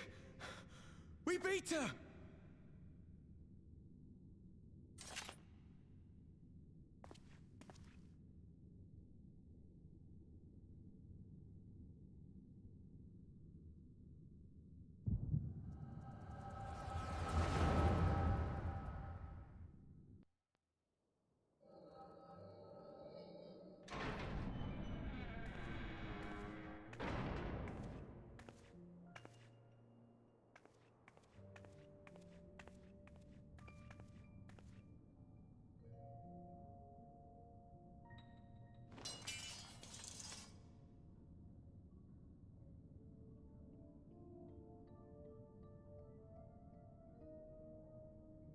What is this? I'm only gonna say this once. The Ananta just summoned their primal in the throne room. My friends are fighting her, but they need help. They need someone with the Echo, and by the gods, I wish I had it, but I don't.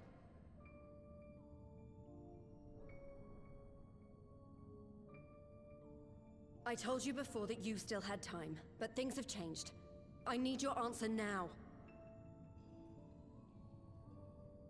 You can end it like Xenos, or you can fight for Ala Mhigo. Your choice.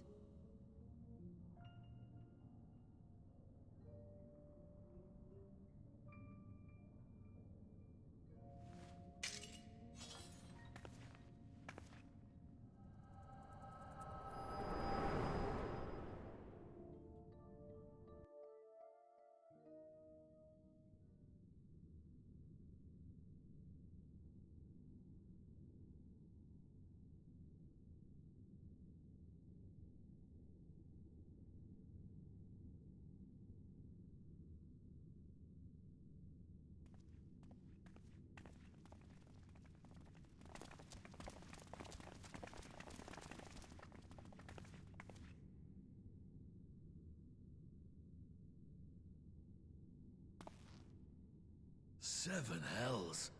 It's her, the Butcher.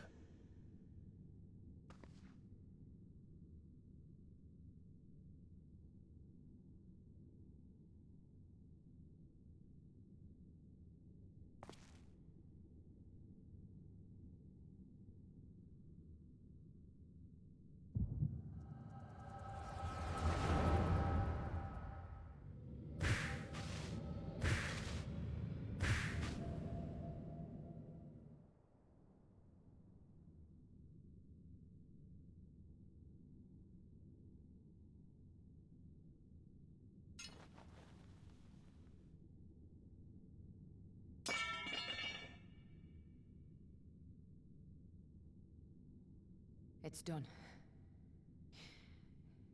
Take me back to my cell.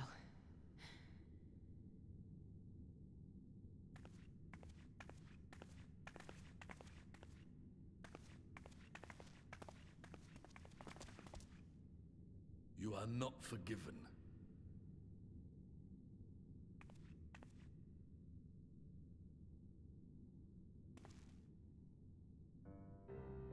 Not you. You I will never forgive.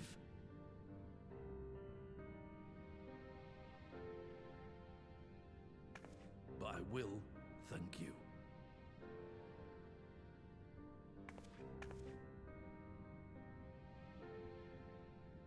For standing against a primal and saving us from servitude. You have my thanks.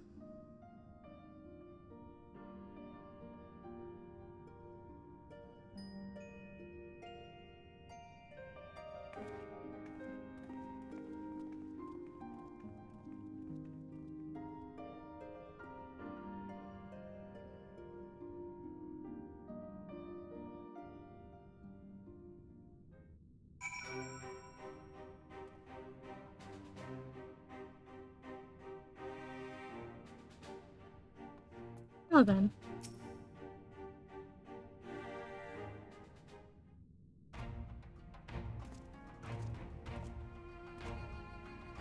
Well fought, Svarn, Arenvald. That was a near thing.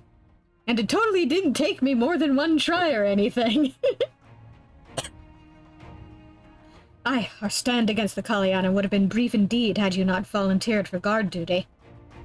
We'd be enthralled as surely as our sentries were. They must have planned this far in advance. Yeah, it definitely wasn't canon. Security was my responsibility, and I know how dangerous primals can be. I should have... My fault, my stupid mistake. Nay, lass, we are all caught unawares. We will take this as a lesson and watch our own more carefully in future.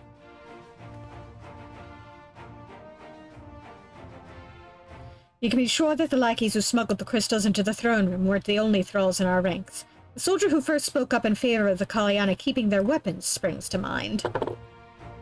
A primal servant is betrayed by his aura. If you mean to conduct an investigation, I can identify any others acting under Sri Lakshmi's influence. Thanks, Yashola. We'd appreciate the help. Speaking of help, I almost fell over when Fordola turned up. What was she even doing there? I asked her to come.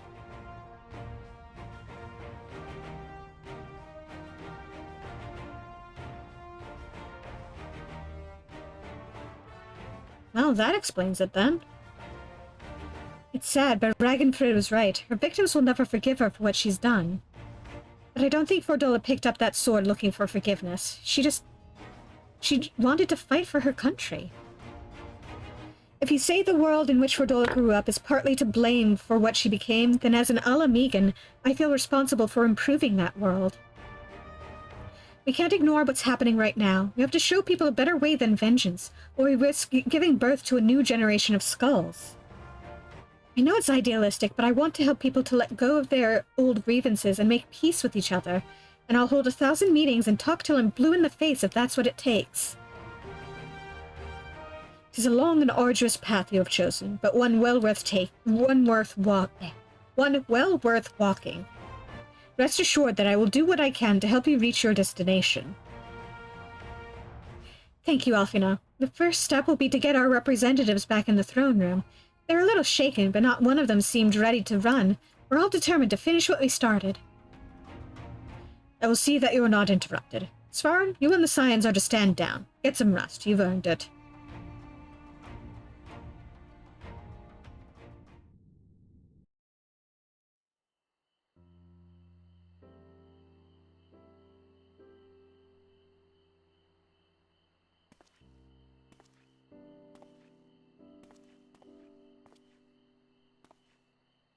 A fine spot to contemplate the heavens.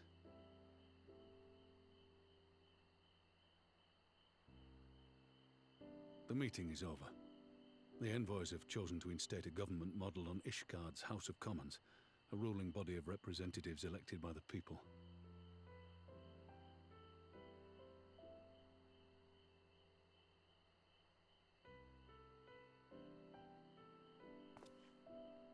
It is a fair decision, and one which signals the end of my part in all this. But I would gaze upon Girabania's stars one last time before I leave.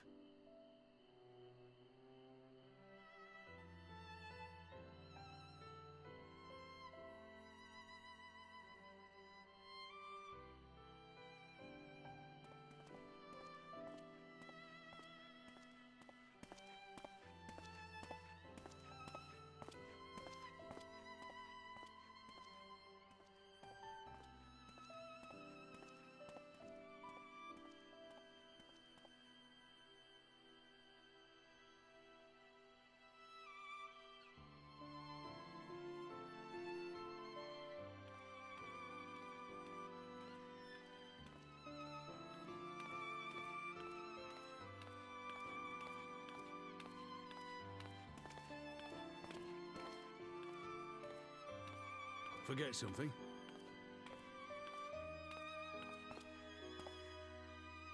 Your Grace, there was no word.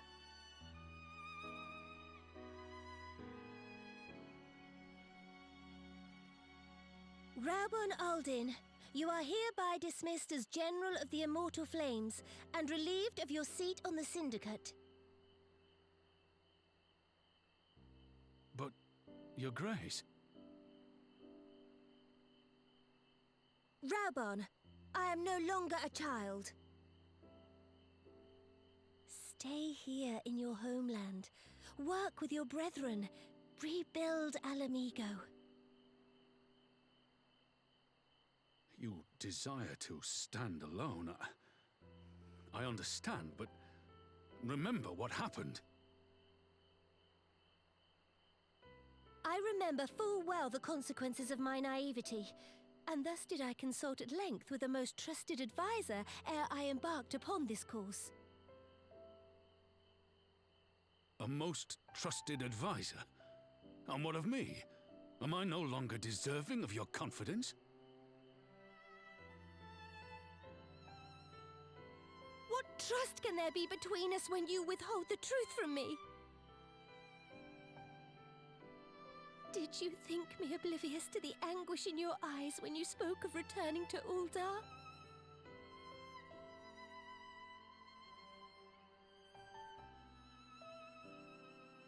For years and years, we have trusted one another.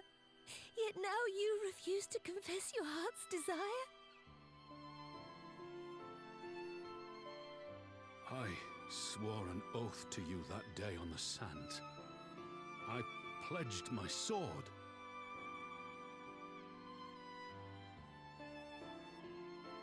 And it has served me well.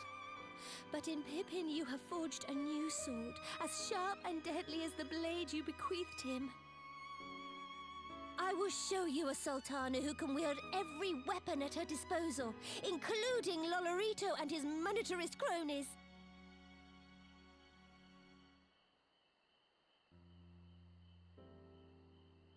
So follow your heart, please. You are home. You are free.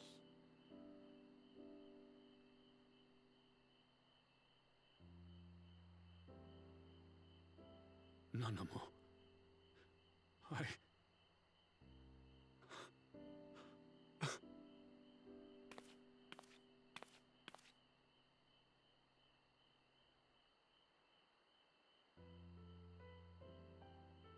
Smile for me, Raubon.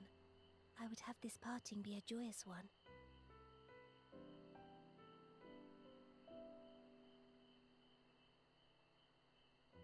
Thank you, Your Grace. It has been an honor to serve you and Uldar. Tomorrow you will serve Ala Mhigo and fight for the good of all Eorzea. Am I understood? Yes, Your Grace.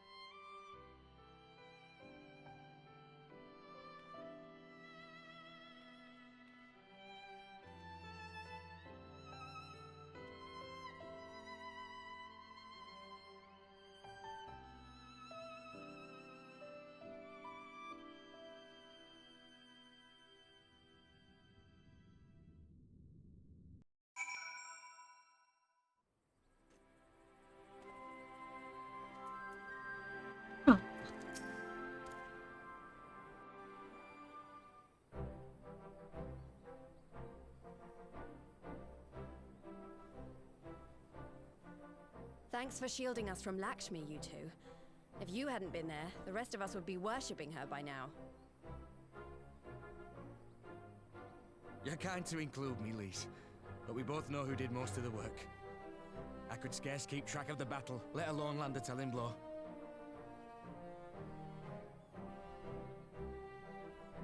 No shame in admitting it.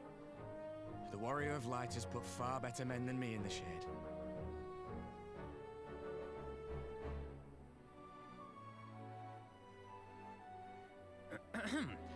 Did I mention that I encountered the Sultana in the palace? It would seem Her Grace has come to Girabania to oversee the final stages of her relocation project. She was in search of General Oldin, and I directed her to the rooftop garden. I do hope he was still there. Are you in the habit of gossiping about the affairs of royalty, Master Leveilleur? Certainly not, Your Grace. I was merely informing my companions. Be at ease, Alphino. 'Twas only a jest.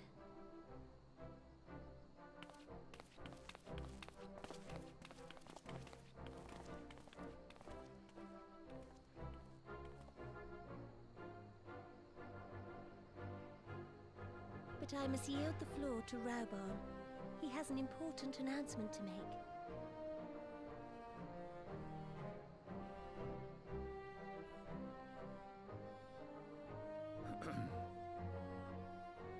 As of yesternight, I have been relieved of my post in the Immortal Flames and the Syndicate both.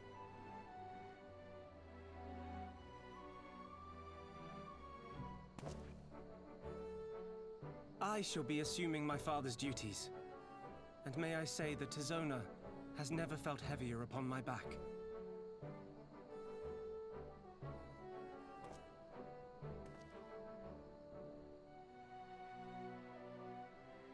Twould seem I am in need of employment. Mayhap one of my old acquaintances can introduce me to a mercenary company or some such.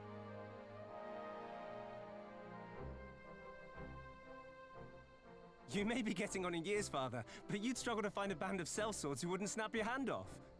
Your remaining hand.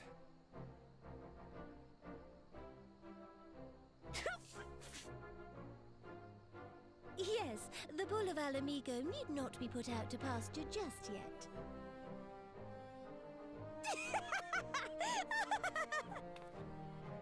Your Grace has developed a wicked edge to her humor.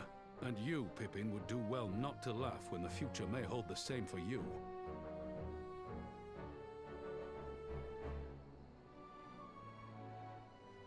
So, does this mean you're staying?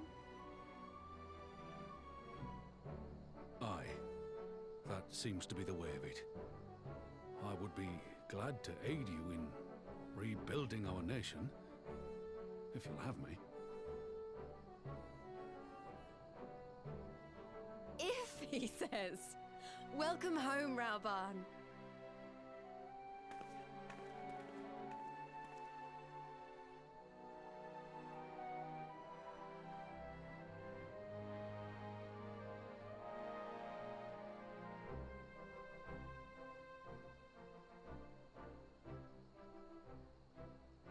Well, that was unexpected, though you seem distinctly unsurprised.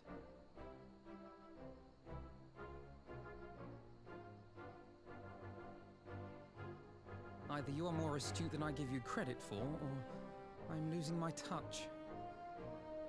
In any event, one thing is certain. Ala Mhigo will rejoice at the homecoming of her dearest son.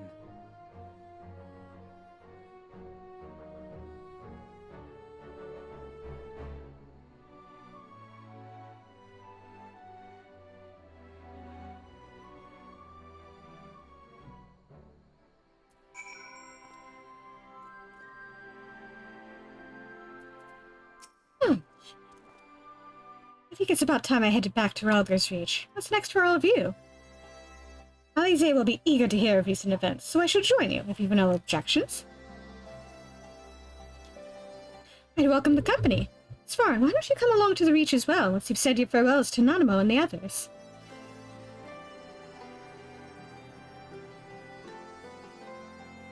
Upon completion of this quest, you will be able to access the palace's rooftop gardens by speaking to the Royal Menagerie attendant.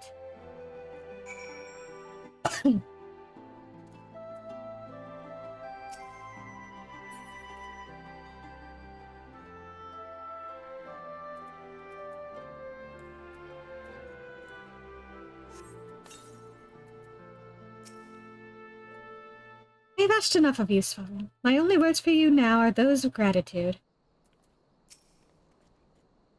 I must assume Father's responsibilities without delay, lest our rivals, both inside and outside Ul'dah, treat his dismissal as a window of opportunity. Rest assured they will find Tizona's edge just as sharp in my hands. It seems my road has come full circle. I appreciate the support you showed for my earlier decision, overruled though it was.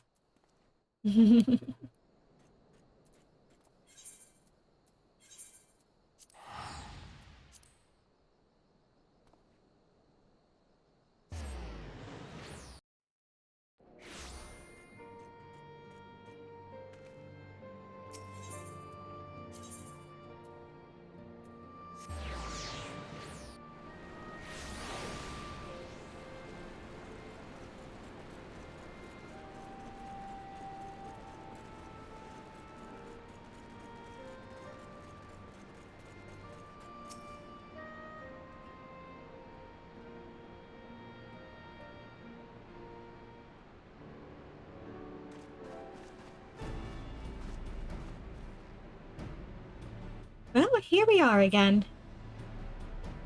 Nafino has regaled me with a thrilling tale of hidden treasure troves, maid-meeting betrayals, unlikely alliances, and joyous homecomings. It would seem I missed everything. I was patrolling the palace grounds with Thancred and Y'shtola when we heard the report of a primal in the throne room. I honestly doubted my own ears.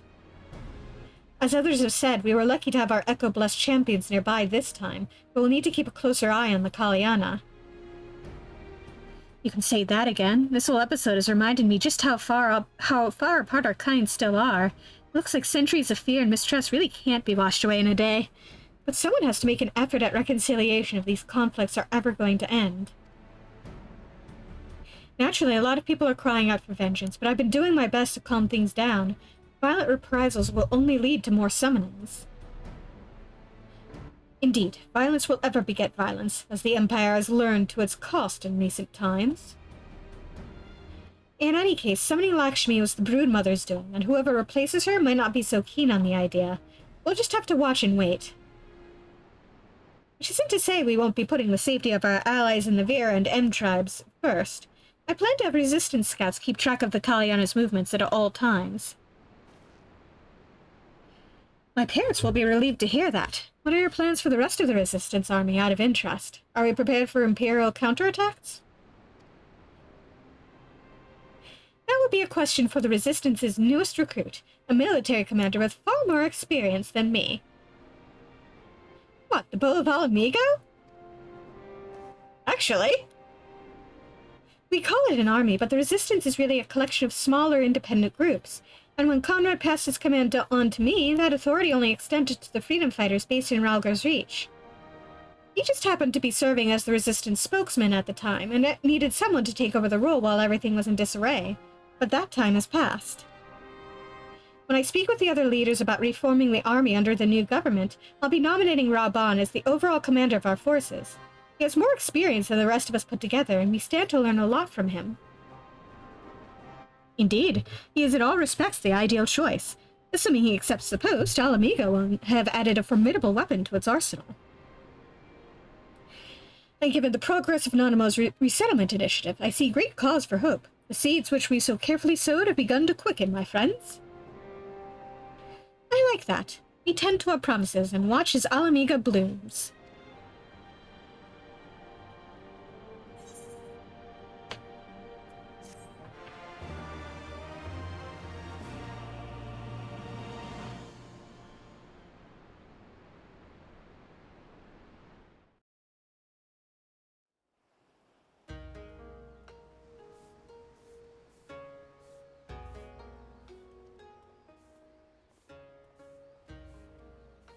Do give thanks to the kami that my makeshift raft withstood the fury of the seas.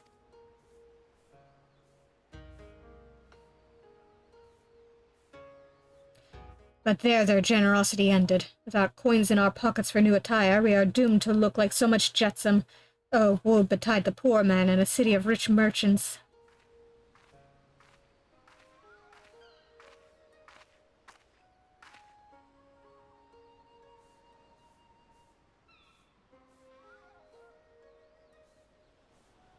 These dango are delicious. Will you have one? More sweetbreads? I surrendered my blade to secure what few coins we have.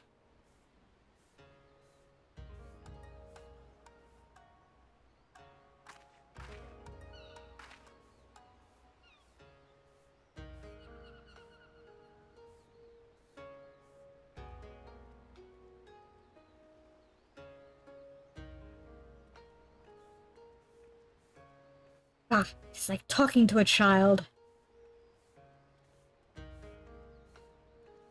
Why fate saddled me with this burden I shall never know, but I am alive and I must return to my master's side.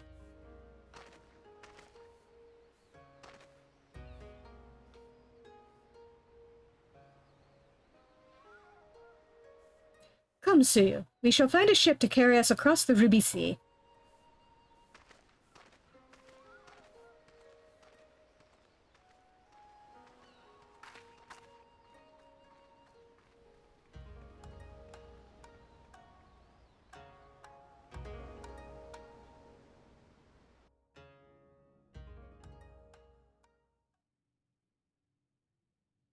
Meanwhile, in the Imperial Palace...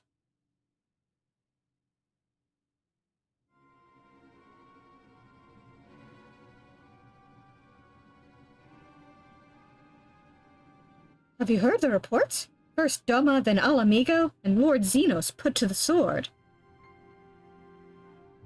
Do not believe everything you read. I hear the Viceroy was merely wounded, and that he has already returned to the capital. Naturally, the savages beat their chests and boast loudly of taking his head regardless. Nay, Lord Xenos lives?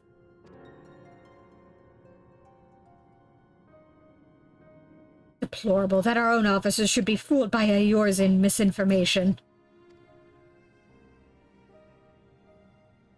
Small wonder the provinces have begun rising up in rebellion. We must prepare an official, and above all, accurate announcement to quell these pernicious rumors. They would wage war with empty words. Let them produce the Viceroy's remains, then. We shall soon put the lie to their claims.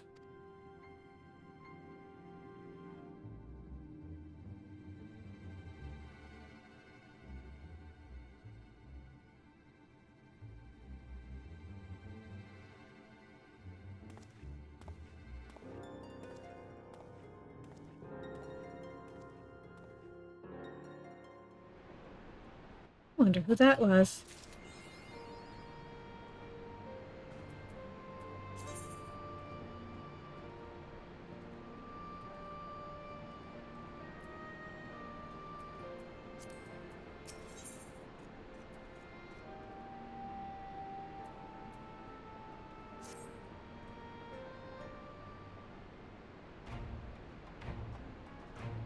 Svarin, great timing. I was just about to send word to the Scions. I've got lots to tell you. The Council has officially recognized the Resistance as our standing army, and I expect you can guess who's been appointed commander. Suffice it to say, we're in good hand.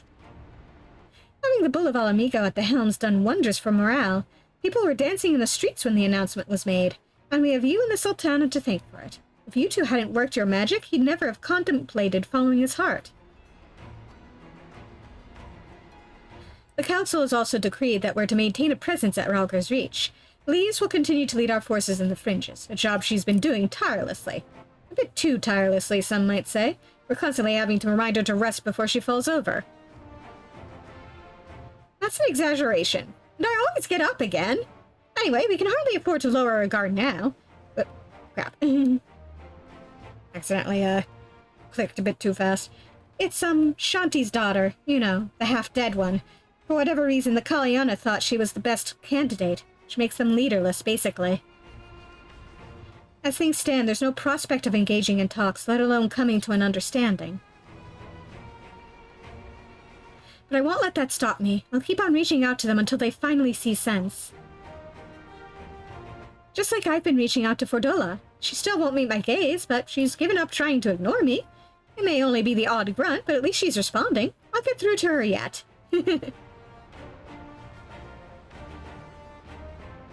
Svarin, there you are.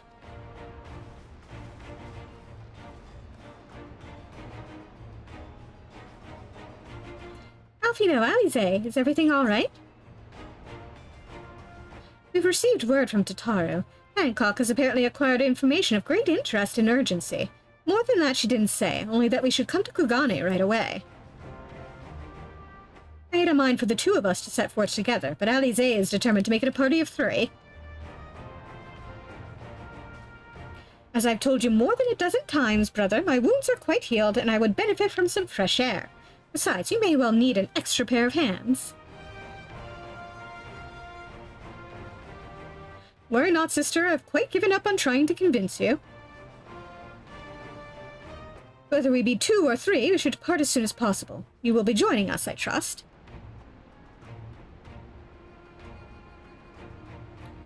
I was about to say I'd come too, but I'll just have to settle for sharing you on from afar. Good luck with whatever it turns out to be. Thank you, Lise. Rest assured, should this business prove to be of even tangential concern to Ala Mhigo, we shall inform you without delay. Let us be off, then. Hancock and Tataru wait us at the Ruby Bazaar offices.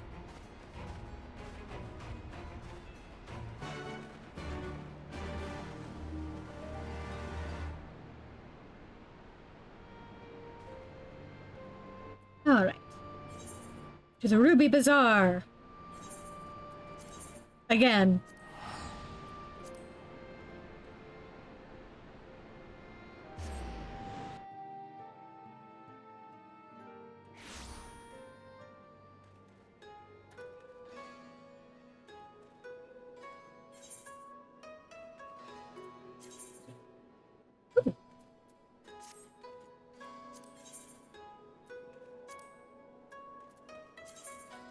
Let me see.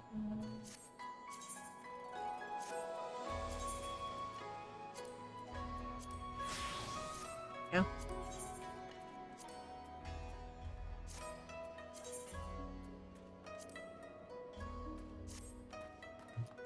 If I can get anything better.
And this is one of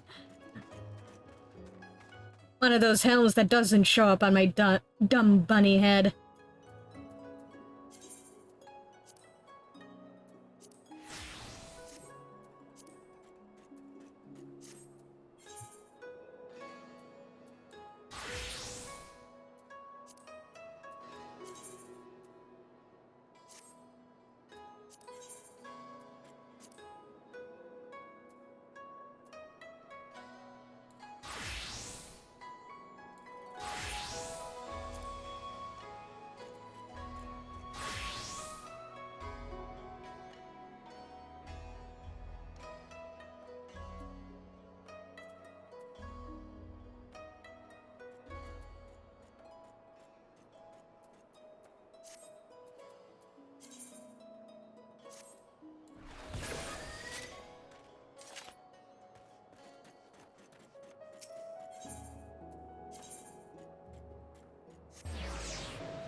In we go.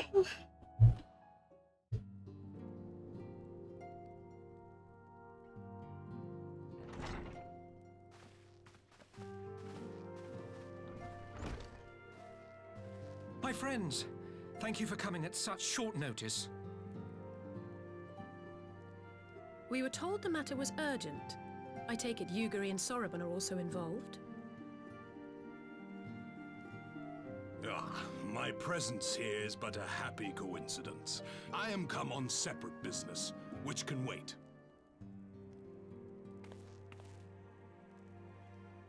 My apologies. Master Hancock, pray, tell our friends exactly what you told me. Of course, of course. Some few days ago, a large detachment of soldiers was seen arriving at the Garlean embassy. This seemed to me most unusual, as no personages of note are due to visit for a matter of months. So, I made a few inquiries, whereupon I learned of a most curious rumor. Apparently, the soldiers were dispatched to Kugani to investigate recent sightings of a certain individual.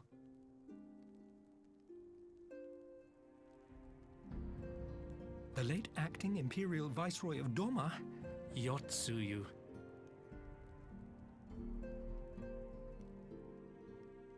I beg your pardon? I too am loath to believe it. I saw the keep come down on top of her. We all did.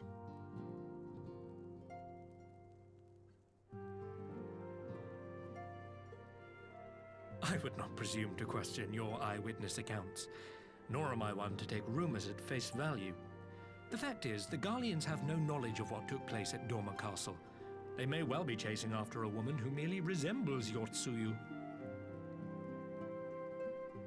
But a woman who resembles Yotsuyu in the company of a grizzled Rogadan samurai?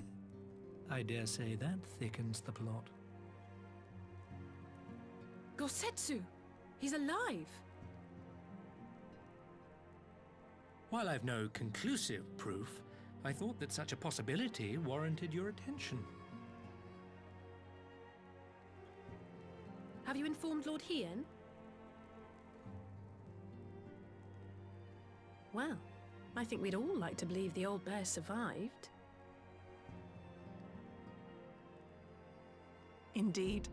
While I dare not give myself wholly to hope, I will not deny that I have prayed for such a miracle ever since that fateful day.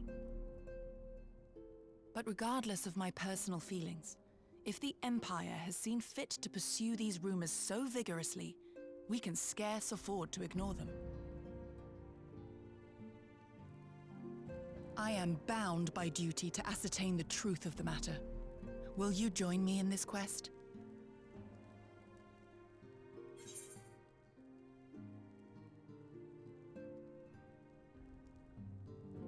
Yeah, let's go look for Gosetsu. Thank you. If Gosetsu yet lives, he will need our help if he is to avoid capture. Gosetsu is a dear friend, and we cannot abandon him to the mercy of the Empire. Our course is clear.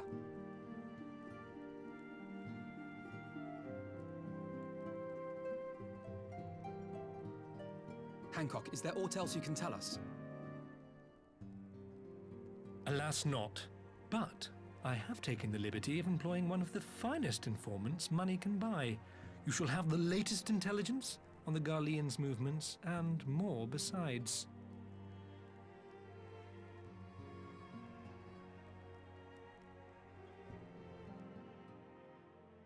Why do you gotta grin like that, Hancock? The informant awaits your pleasure in the back streets of Sanjo Hanamachi. From its shining facade to its dark underbelly, few know Kugane as intimately as he.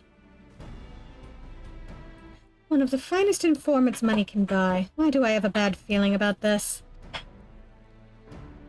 Permit me to assist you in your quest, my friends. The sooner your business is concluded, the sooner we may speak of mine. Should your search take you away from Kugane, my boat is at your disposal. I shall see that she is ready to sail. Thank you, Soraban.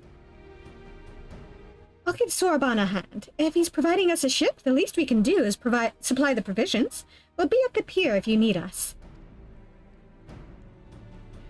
A welcome offer and an excellent plan. Without further ado, then, let us seek out this informant in Sanjo Hanamachi.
This should be the place. Now we wait and see who comes.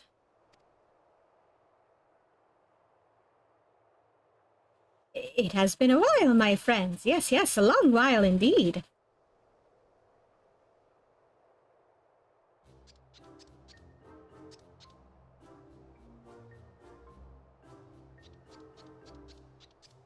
I knew it. Yodo, any funny business, and you know what will happen, I trust. No funny business. Only loyal service and the finest quality information. Of course, such quality does not come cheap. No, but then Hancock already paid you. Honestly, you must think we were born yesterday. I've half a mind to call Lees. No Lees, I beg you, no boots. I will tell you everything I know, free of charge. The Empire searches for Yotsuyu, high and low, far and wide. Come to enlist my help, they did, promising rich rewards for decisive information. And have you decisive information? Were the two individuals cited here indeed Gosetsu and Yotsuyu? Alas, see them with my own eyes I did not.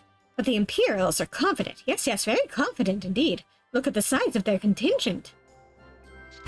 But there is something they do not know. A rumor which you will find most interesting, I think. They say an elderly Rugadan samurai appeared on Kogani Dori with a beauteous maiden, and sold his katana to a pawnbroker. 'Twas no common katana either, but one of surpassing craftsmanship. Well, that is interesting. Assuming it's true, did you corroborate the rumor with the pawnbroker in question? No. Regrettably, I do not have a working relationship with the master of Shofuku Shichiten. No wonder... Now, why would that be, I wonder? If I didn't know better, I'd think he lent you money. He will help you, I am certain. While you speak with him, I will make contact with my Garlean connections and learn what I can of their progress. A glimpse of the blade is all I need to be sure, but is it wise to let the Namazu out of our sight? No, he'll definitely betray us. No more betrayals, no more boots. To divide our forces is simply more efficient. He's right. Given the urgency, we would do well to split up. And so I will go forth with our friend here. Nothing improves efficiency like a little supervision.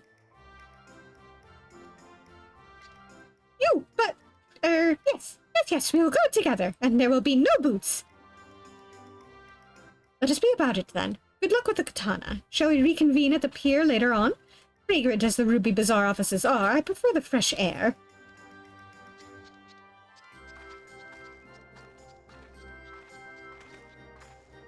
I believe Alize has her task well in hand. Shall we seek out the pawnbroker?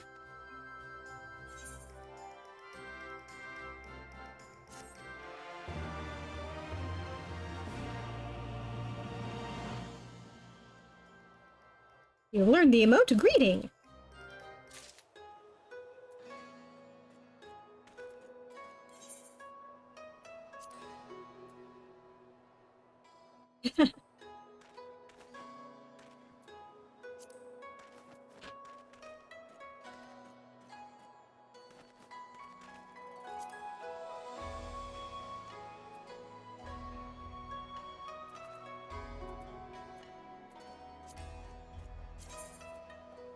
This real quick.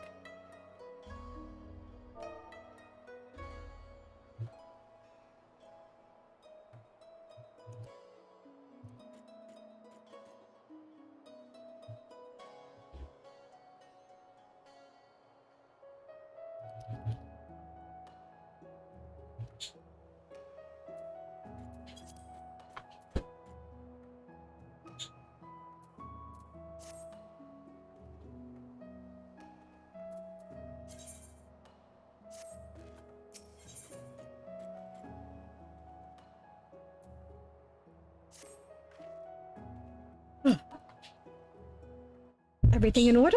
Then let us proceed to Kogani Dori and find the master of Shofuku Shichiten.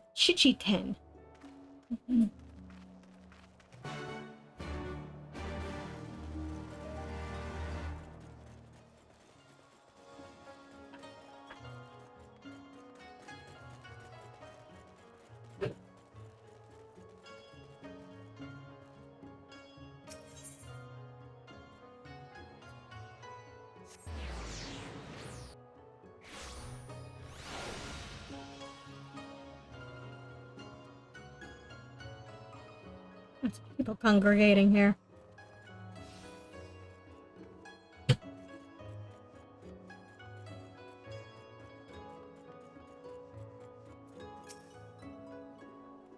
Welcome, good sir, welcome. Will you be buying, or...? Ah, so you have heard tell of the Rugidan Samurai's katana. Small wonder. It is a fine example of its kind. One moment.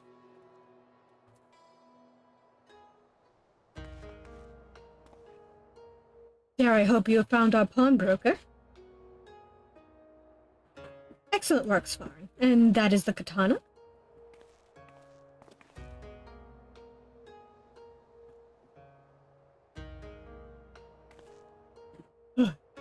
There can be no doubt it is Gosetsu's blade. The craftsmanship is exquisite, is it not? And you will be pleased to know that the pledge has just expired. I should be glad to sell it to you, assuming you have the coin. This is no ordinary weapon, you understand, and it is priced accordingly. But if you are serious, I suggest you act quickly, as several noted collectors have already expressed an interest. The blade represents conclusive proof of Gosetsu's survival. I suppose that this could be considered a necessary cost in securing a safe return. Yet it is not a decision I can make alone, least of all when our nation has scarce begun to rebuild.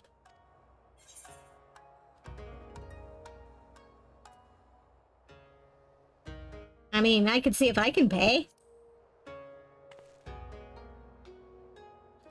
Nay, my friend, grateful though I am for the offer, I cannot ask this of you.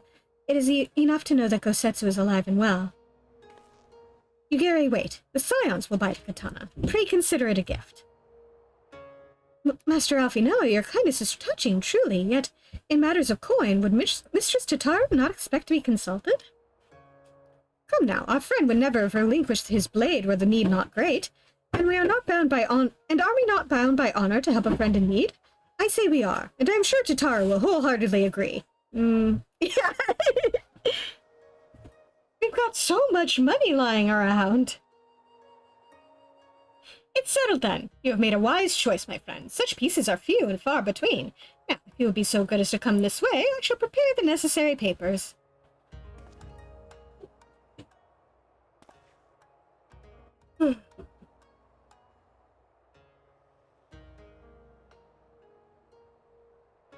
If I may ask, sir, after you visited your establishment, do you perchance know where the old samurai went? He is our friend, and we would return his weapon to him. A friend of yours, you say? I see. Well then, I suppose there can be no harm in telling you. No sooner had I provided him with the requested sum than his pretty young companion began clamoring for dongo. I duly recommended those served at the Umineko tea house, and thither did they set off. Clamoring for dongo? Can these truly be the same people? It makes no sense. Some manner of code, perhaps, but it avails us not to speculate. Let us go to this tea house and see if we can pick up their trail.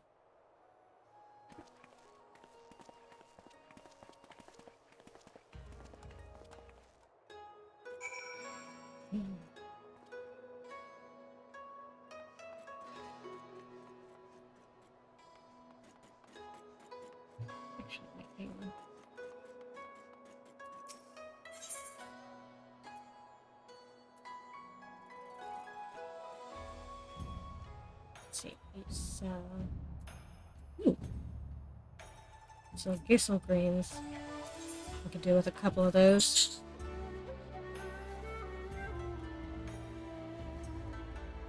I don't have the money for that.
of course I remember. How could I forget a pair like that? The most beautiful girl you'll ever see, scoffing down Dongo as if her life depended on it, while the old samurai looked on. Not quite what he expected, I'll wager. Far be it from me to gossip about my customers, but he was planning to spirit her away across this ruby sea, out of the reach of her family, no doubt. When the girl had finally had her fill, they set off in the direction of the Shiokaze hostelry, presumably to find someone discreet with a boat. So Gosetsu makes for Doma. But this woman who travels with him, the more I hear about her, the more I wonder if she can truly be Yotsuyu.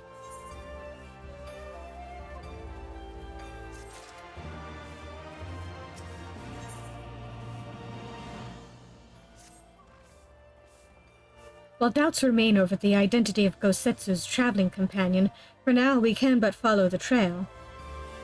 Come, let us away to the pier and make ready to sail. With luck, Alize will already have joined Master Soroban and Mistress Tataru there.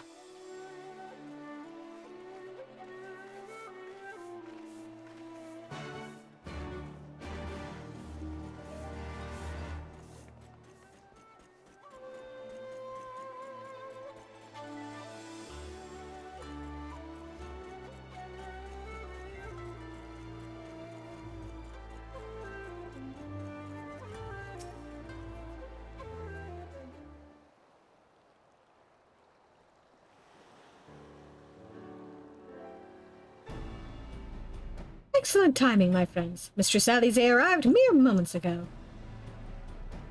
All went well at my end. Kyoto met with an Imperial officer and wheedled his way to some new information.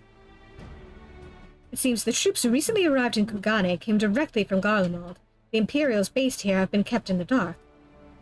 And that's not all. A contingent of the aforementioned troops are preparing for deployment to the Ruby Sea. If I didn't know better, I'd say they'd picked up Gosetsu's trail. Then your information matches ours. We are quite certain that Gosetsu seeks to cross to the mainland.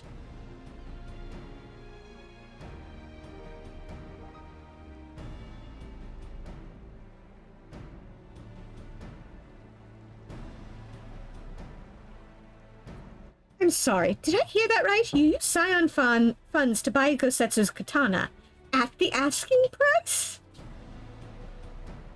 Aye, well, we were in some haste, and it seemed a worthwhile gesture. Speaking of which, here's the contract of sale. Pray see that the man is paid.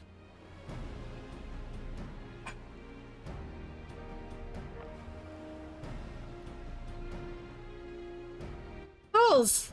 Beard, you agreed to this? Give me strength. Well, it's not like the search can wait. You'd best be on your way.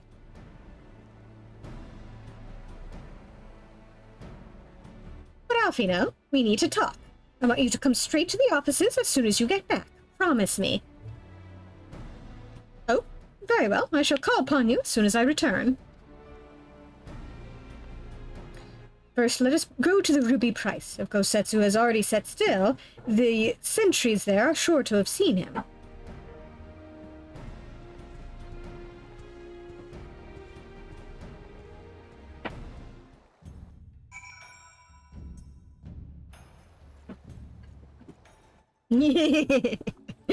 He's in trouble.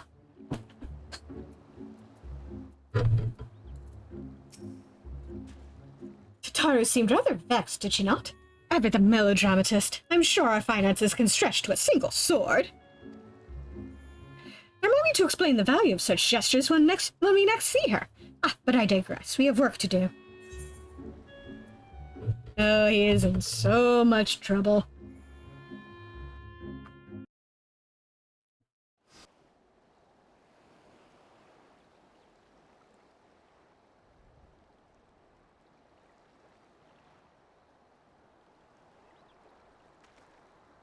Right.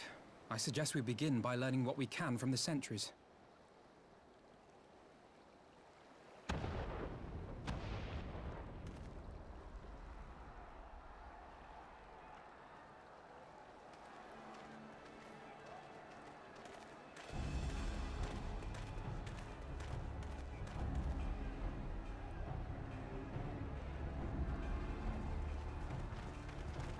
What's going on out there? Travelers, are you? You may wish to postpone your plans.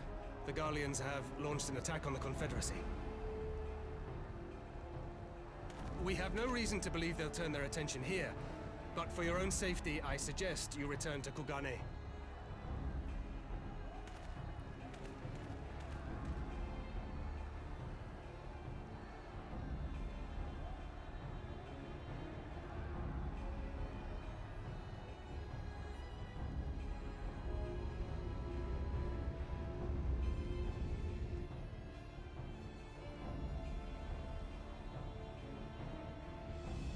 The Garleans bear no love for the Confederacy, but with Doma lost to them, why would they attack? Unless Yotsuyu is on that island. Even if she isn't, our allies are under attack and they need our help. We will help them, while you remain with Soroban. Arguing will only delay us. Is that clear? Fine, but you haven't heard the last of this. Soroban, we may need to make a swift exit. See that the boat is ready to sail at a moment's notice. It shall be done.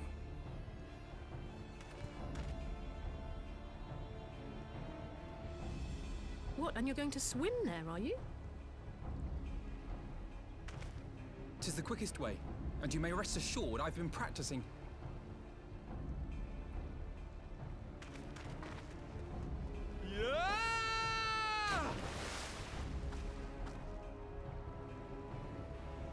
Come.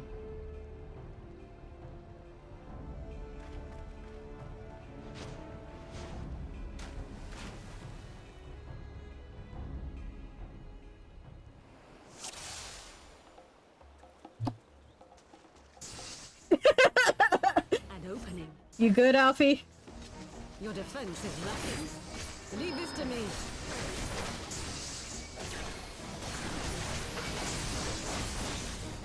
All eyes on me. Everybody, look at the tank.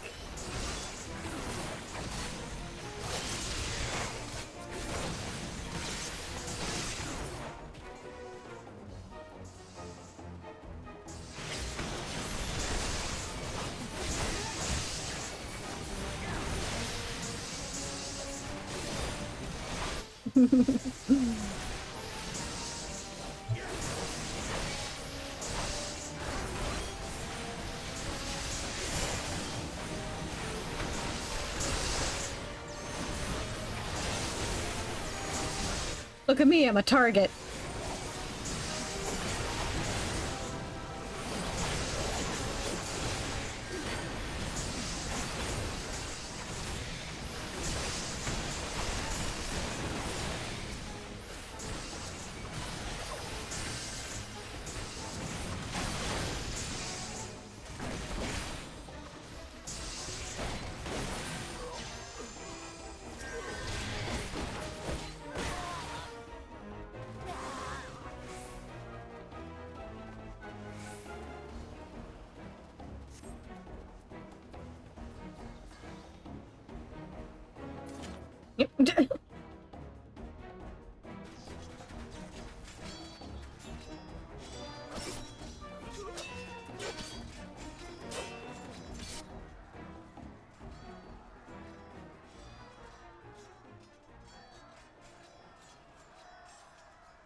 Lady Yotsuyu, we're here to rescue you. Please, come with us. Stay back, Tsuyu.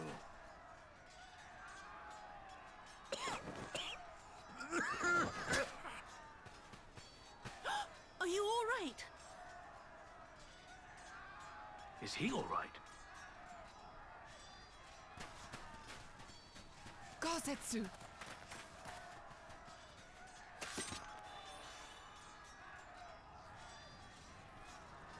Damn it, we took too long. Change of plan, eliminate hostiles! All forces, attack!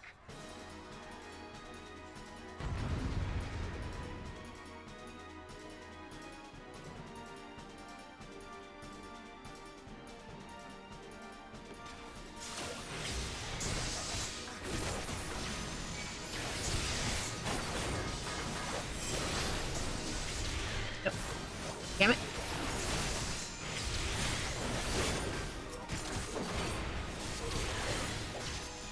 Come on.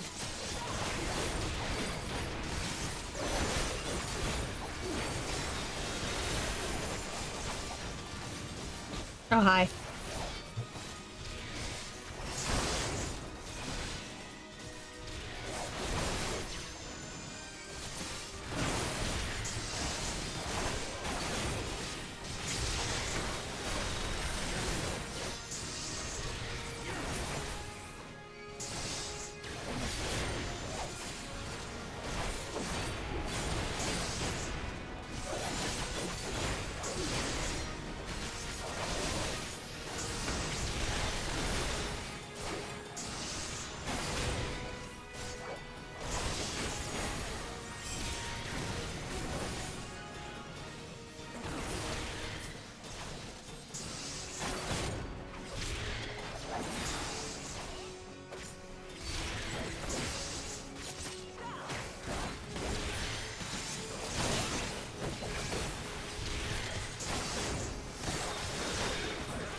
Oh, man. The art of my forebears.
Mm-hmm.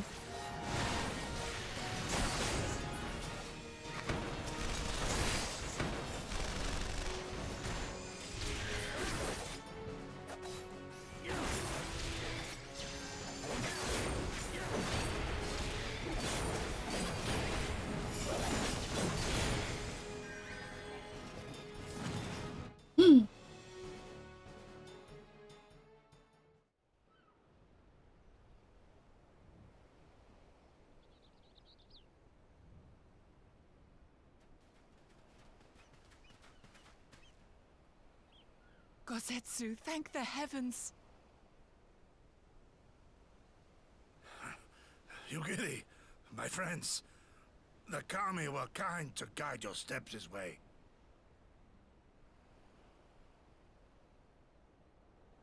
It's over. The Imperials are retreating. I suppose we have you to thank for that. But they would never have come here were it not for her. I had a bad feeling the moment your samurai friend arrived with that woman in tow.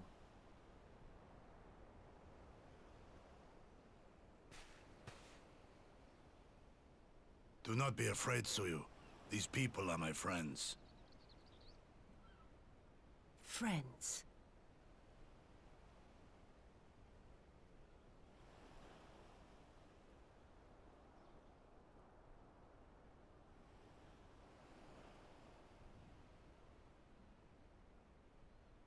Forgive me, but at the risk of souring the mood, I believe you owe us an explanation. You may start by telling us what happened at Doma Castle. Of course. I'll not begrudge you that. As you know, we were trapped inside the keep when it collapsed. But even as the roof crumbled above us, so too did the floor below. We were swept out into the One River, where we would surely have drowned had a stout wooden door not chanced to float by, offering us a raft of sorts. Exhausted, we drifted out to sea, at the mercy of the tides, which saw fit to dispense us on a desert island. She was with you the entire time? Aye. 'Twas her kimono which saved her from Hien's blade, believe it or not. Some Garlean witchcraft in the weave. But it offered precious little protection against the fall. Though she survived, she awoke bereft of all her memories, and speaking like a child. A trick, surely. That was my first thought, aye. And I contemplated cutting her down and being done with it. Contemplated it long and hard. Yet the Kami saw fit to deliver us from certain death. 'Twas their will that we survive, both of us, together. And together we shall go before our master. He shall be the one to judge. Judge what? She's your prisoner, old man. Do with her as you will. Call her Tsuyu, or whatever else tickles your fancy. 'Twas a name given out of necessity whilst on the road. Nothing more. As you say. But remember this. Our people suffered much at that woman's hands. When the time comes, I trust you won't let emotion blind you to what needs to be done.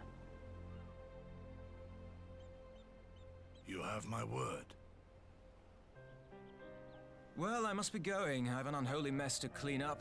You should be on your way too, before the Imperials decide to take another tilt. Oh, and we'll overlook the tithe this once. You're welcome.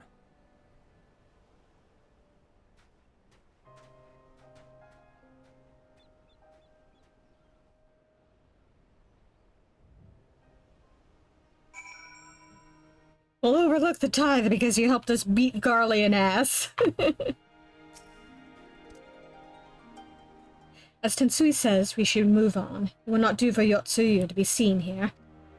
Now, if I know my sister, she will already be waiting with the boat at the nearby pier. Let's go and see if I'm right.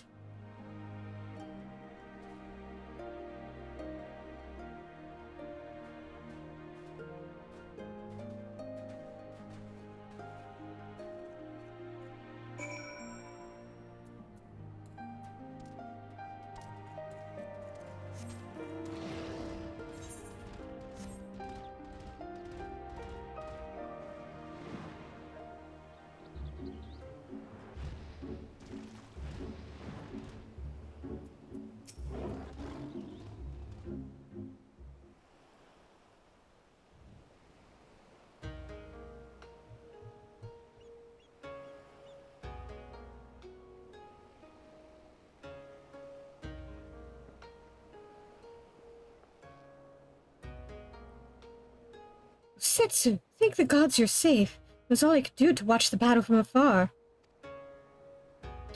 And it was all I could do to restrain her. Can you blame me for worrying? Strong as Svarin is, anything could happen in the chaos. But enough about me. We need to talk about her.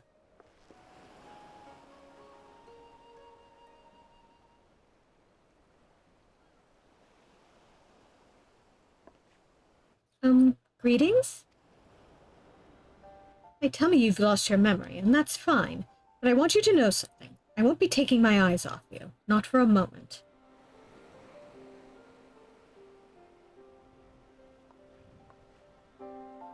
These people are strange. Are you sure they're your friends? I am. They may behave strangely, but I trust them with my life. You have naught to fear.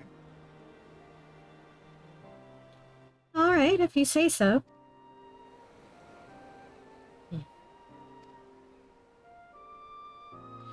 Right, 'tis past time we set sail. I, for one, would not keep Lord Hien waiting without due cause. Aye, and the longer we tarry, the more we risk inviting trouble. Lest you forget, the Red Kujin bear no love for Yotsuyu either. I should deliver you to familiar shores, near Isari, but out of the villager's sight.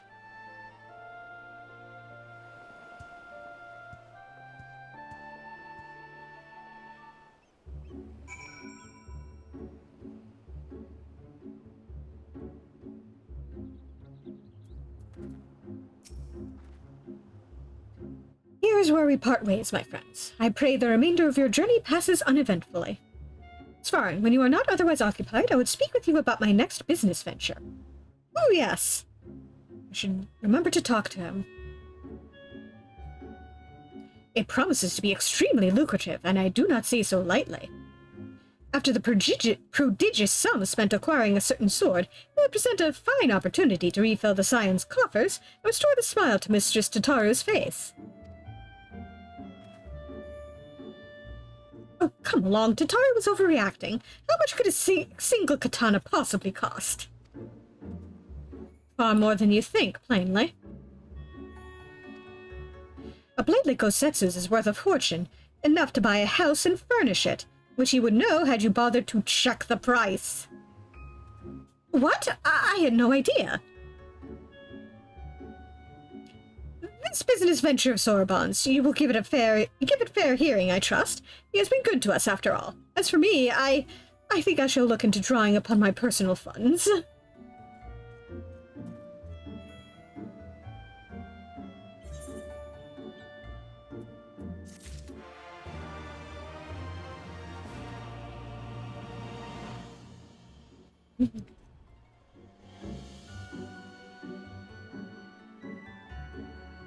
Well, while we're here, let's pick up this side quest of his.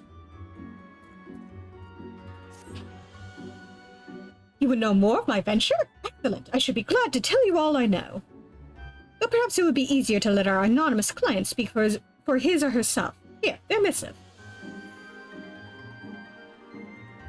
For the Ruby Sea and all who call her home, we seek the aid of the warrior who laid low the Lord of the Revel. But first, we bid him make haste to Hell's Lid and quell the Oni that dwell in its deepest depths. Should he succeed in this test, we shall speak of the true endeavor and consummate reward. A strange proposal, aye, though it must be noted that they knew both of your deeds and of our part in them. The Red have no love of trickery, so I doubted a trap of theirs. And should this client have honest intentions, then for the sake of these waters, it may behoove us to engage them further. As for their test, enclosed with the missive was a magic dagger, along with instructions as to how it may be used to open a hidden passage into the depths of Hell's Lid. I should mention that this dagger is old and exceedingly valuable. That our client was willing to entrust it to us without a guarantee of our cooperation speaks considerable wealth, and, more importantly, considerable reward. If you are willing to undertake their trial, I shall journey to Hell's Lid and prepare to open the path. But given the financial incentive, I think it for the best if I went and fetched Mistress Tataru. Wait for us there, then.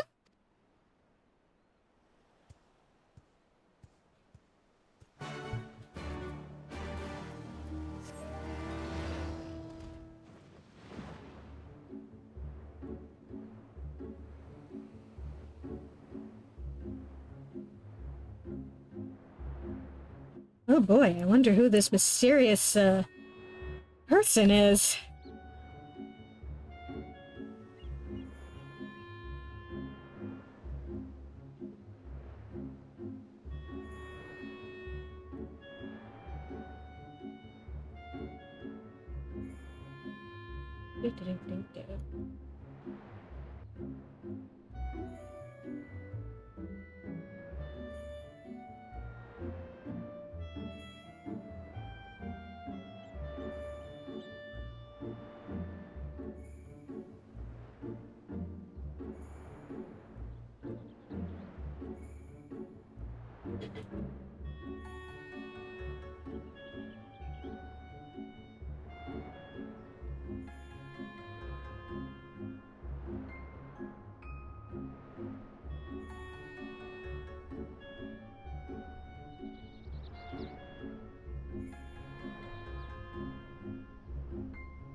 Hope you haven't been waiting long, Svarin. My apologies for the delay. I thought it best to explain everything to Mistress Totaro on the way. Honestly, all he had to say was that he'd found a way to make up for Alfino's obscene expenditures. No matter how reckless or dangerous the scheme, if it balances the ledger, I'm all for it. So there's a bunch of monsters living beneath us? What kind of place is this? What kind of place is this? Well, according to ancient legend, Hell's Lid is where the hero Tenzin defeated a host of Oni.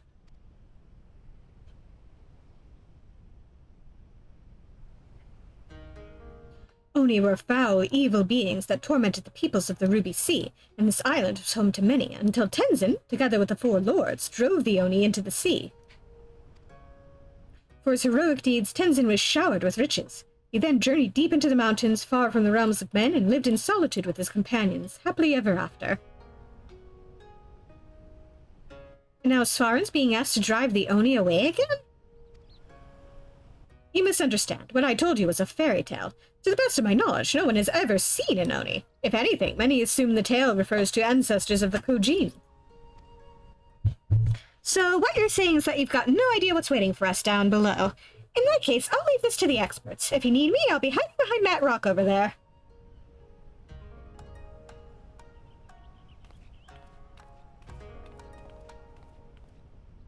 By experts, I presume she means you and your adventuring companions? I do hope you were not counting on me to join you in the fight.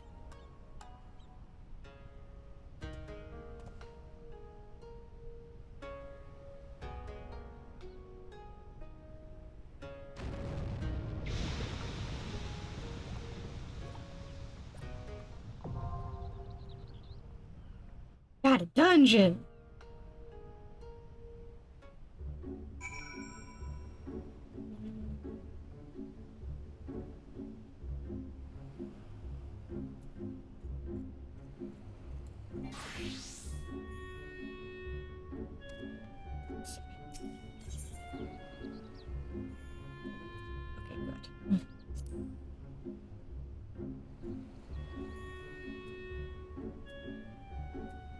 Not locked out by the levels, by the item level.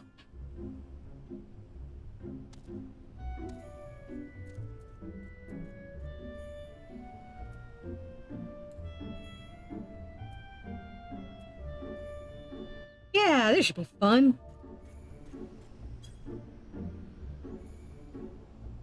It's real hot out here, though.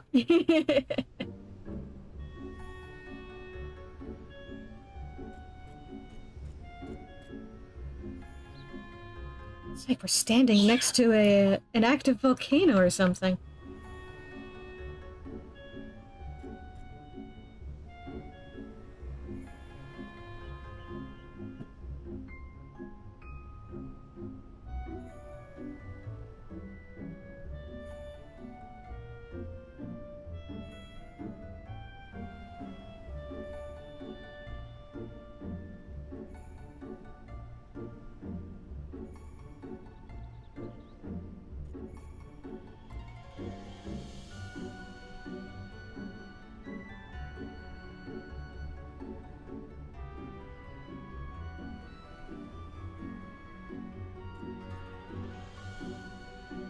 If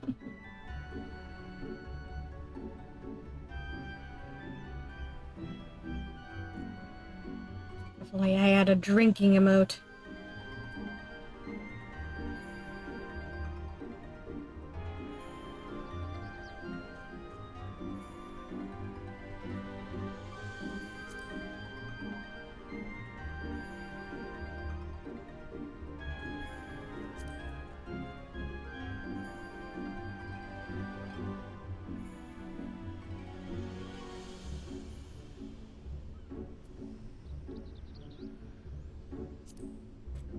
I do have cookies, though.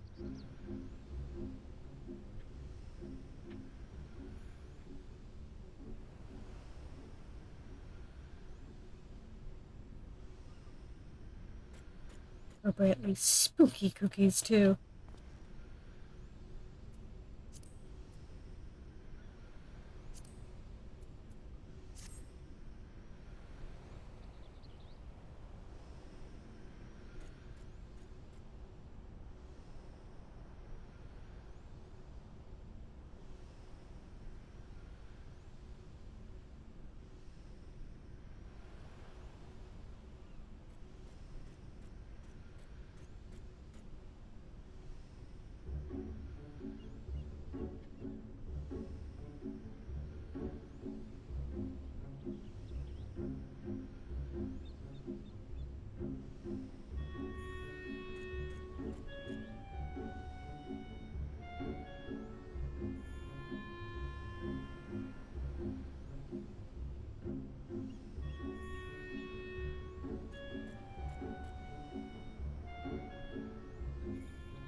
We've been waiting so long that the sun has gone down.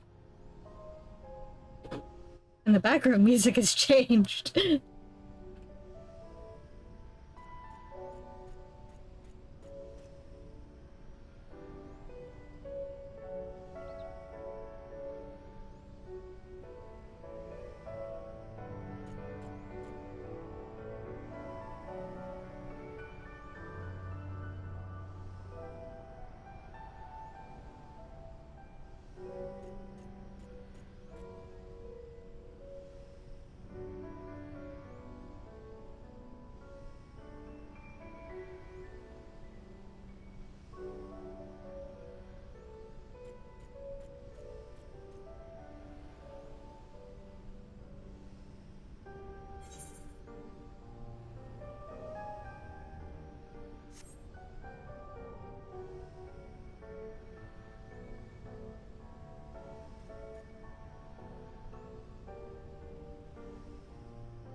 Takes long enough, I may end up seeing if I have better luck as Gunbreaker.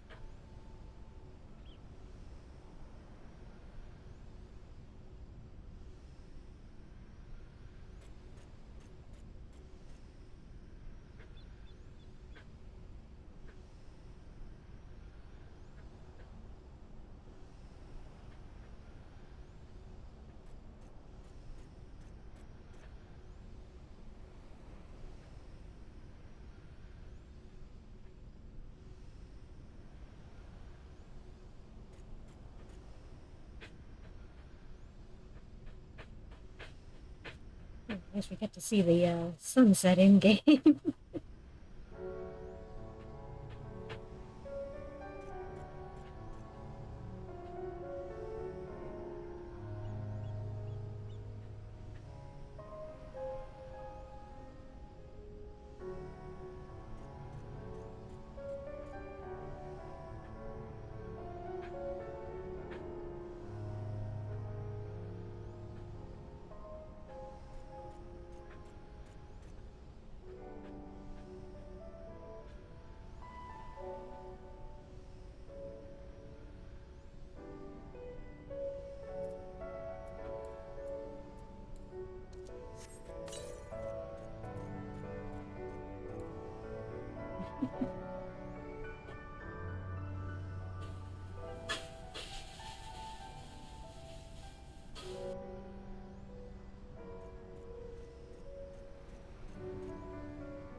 I'm gonna switch classes.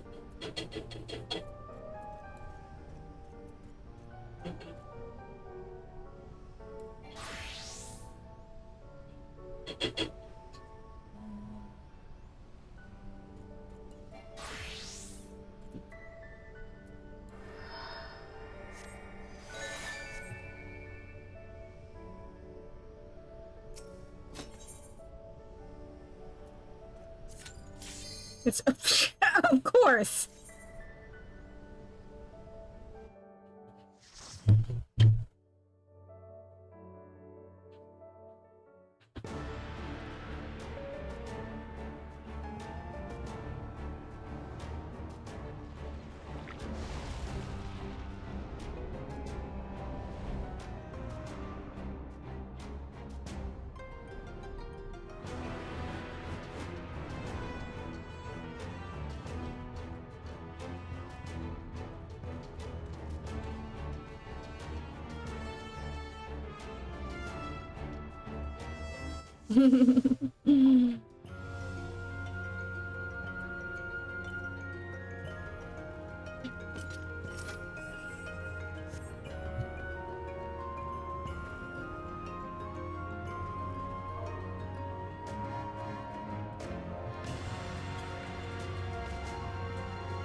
hitting all the wrong buttons.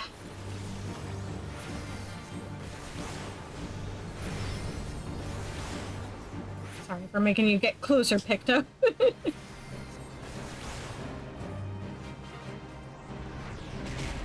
Yep, ouch.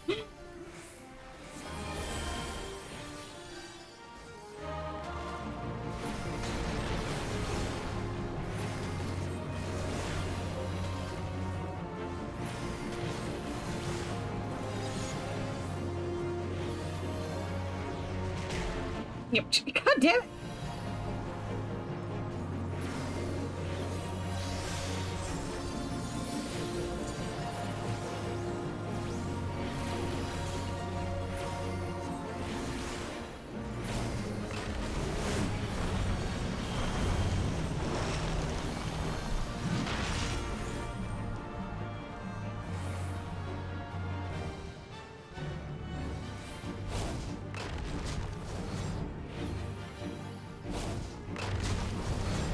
Oops. Ow! God damn it.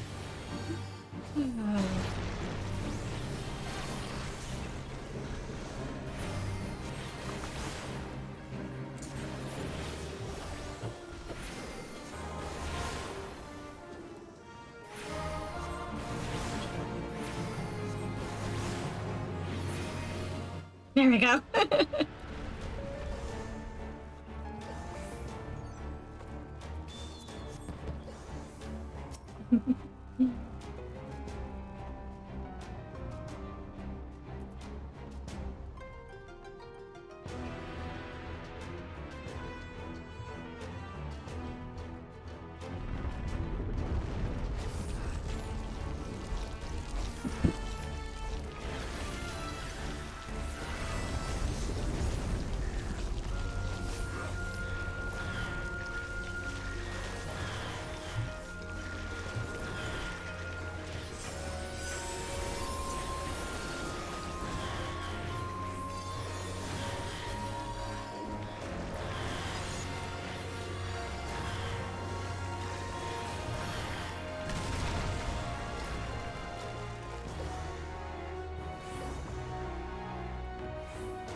Sure, everybody's caught up.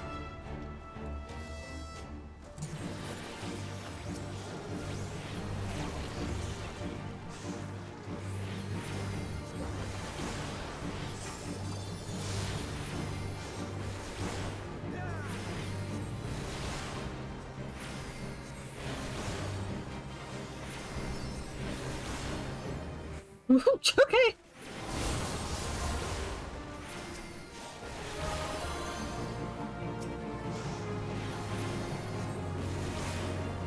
Nope. No, thank you.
right.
Oh, crap.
Oh boy, an old turtle.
Excuse me, sir.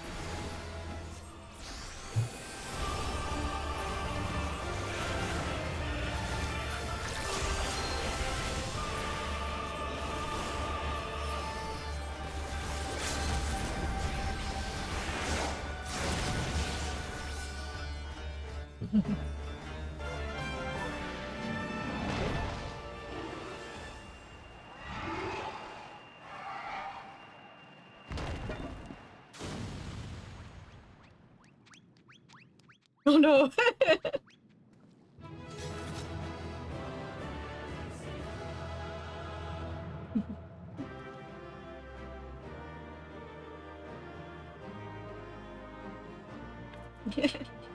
Oh.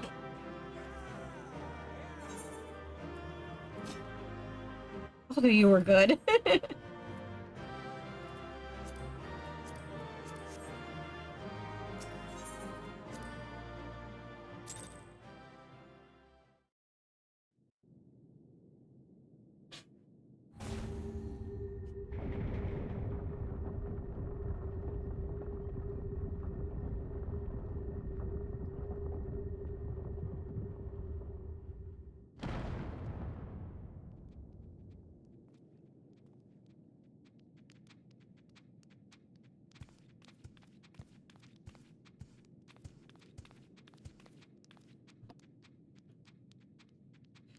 Perhaps we should turn him right side up.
Blender was going in the background.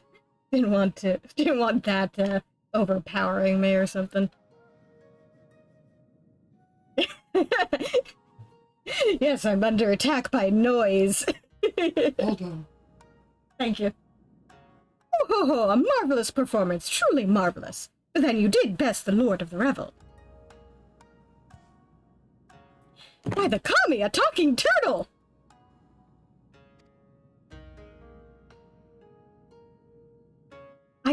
I don't even know where to begin with that one.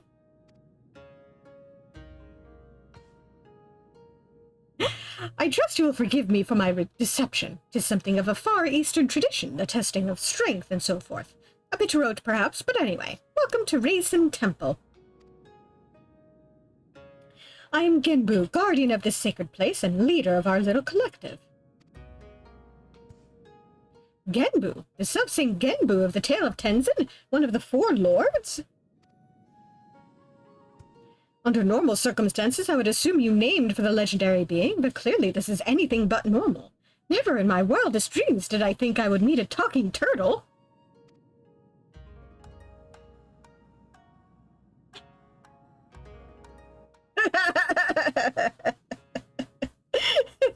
I just stare at him. Oh, but every one of us here can speak your tongue. Is it truly so surprising? After all, we have each lived more than 1,000 years. I knew turtles were long-lived, but I had no idea that was even possible. In this wondrous land of ours, it is said that a beast which lives 1,000 years attains a measure of divinity. This temple is a place where such auspices may gather. But take not my word for it. Speak with my comrades and learn their tales. We will talk of the endeavor after.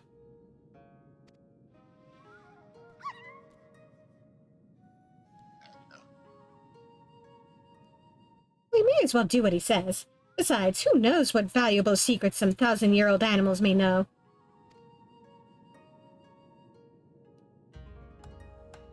We get to interview the cute beasties.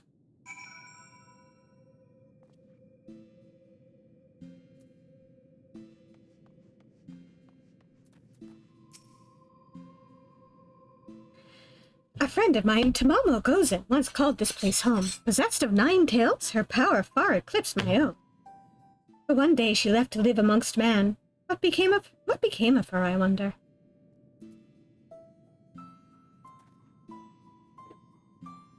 Well, Kuda Kitsune is definitely in the running for cuddliest. I mean, just look at him. Look at that cuddly little guy.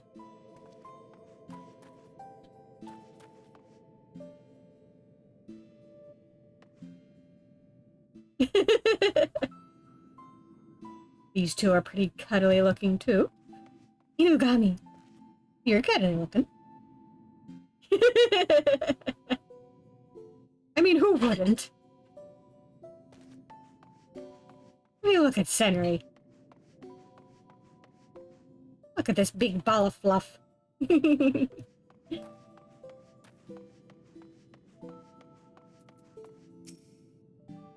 Inugami is my name. Men speak it in hushed tones, mistakenly believing me to be a vengeful spirit that murders indiscriminately. There was a time when I killed men by the hundreds, but that was in retribution for the countless creatures they themselves mercilessly slaughtered. It was most deliberate. How much more of the old tales are true?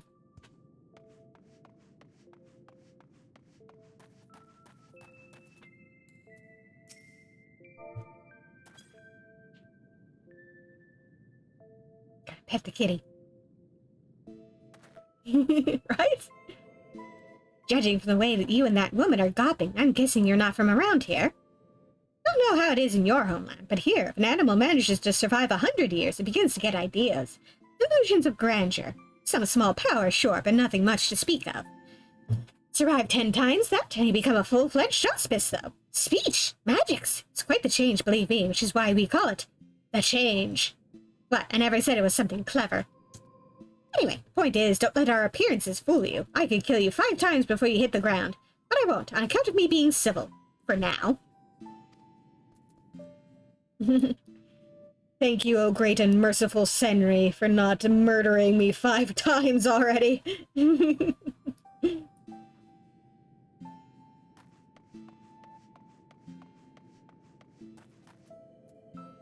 Oh, you look fluffy too.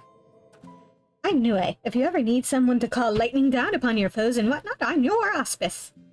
Or some fairy tales would have you believe I'm something altogether different. A monkey's face, a lion's legs, a snake for a tail. Ridiculous, am I right? Not as bad as that horse with the head and body of a rabbit, to be fair, but still.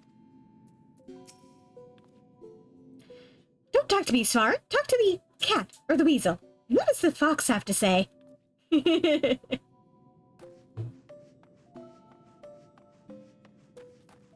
Ooh, hello there. You will go no further. The reason should be plain. Beyond lies the prison of Koryu. Were you to damage the wards, he would break free and all would fall to ruin. Good to know.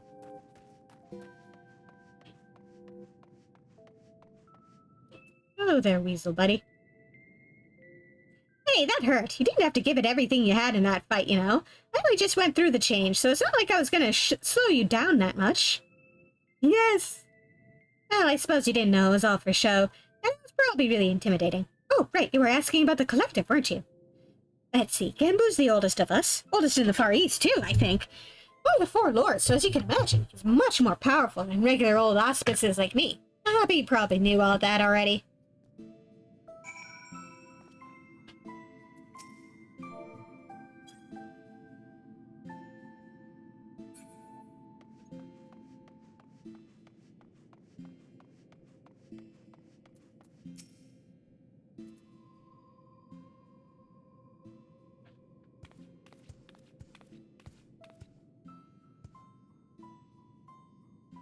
Now that you have a greater understanding of who we are, I shall tell you of the rather thorny predicament we now face. The divinity of we auspices manifests in myriad ways. For example, I possess clairvoyance. And with my preternatural power, I have seen a vision of the ruby sea, of Yangsha of Hingashi, subsumed by roaring flames. This is no distant future, I fear, and if we are to avert it, we must needs enlist the assistance of an exemplary warrior, one such as he who faced the Lord of the Revel and lived. What shall we do? What shall we do? Fear not, little one, for I have a plan. But to understand it, you must first understand the duality which lies at the heart of we auspices. The Ara Mitama, the primal rage, and the Nigi Mitama, the boundless calm. These elemental forces comprise the soul of an auspice, and it is only when they are in balance that we are truly ourselves. Alas, over great spans of time, or when caught in the midst of tumultuous events, this balance may be disrupted and the soul may be divided. An auspice overcome by the Ara Mitama is a wild, feral thing, all the more dangerous for their divinity. Calamity and catastrophe invariably follow, tremors and floods which destroy men's works. Auspices can bring about these natural disasters? How frightening. Perhaps, but you must remember that there are auspices who delight in aiding the peoples of these lands, auspices who may have even wreaked havoc in the past. Recall you the tale of Tenzin and the Four Lords? One Sorbam told us before? About a samurai and the auspices who drove the Oni from this island into the sea? Just so, yet I fear his accounting of events is not quite accurate. For it was not Oni we in Tenzin cast out from this place, but an auspice. An auspice with the power to move heaven and earth. Koryu, wholly consumed by the Ara Mitama, he stoked the flames in this island's heart until it very nearly erupted in a fiery maelstrom. Tenzin led us in battle against our mad brother, and together we sealed him in this temple.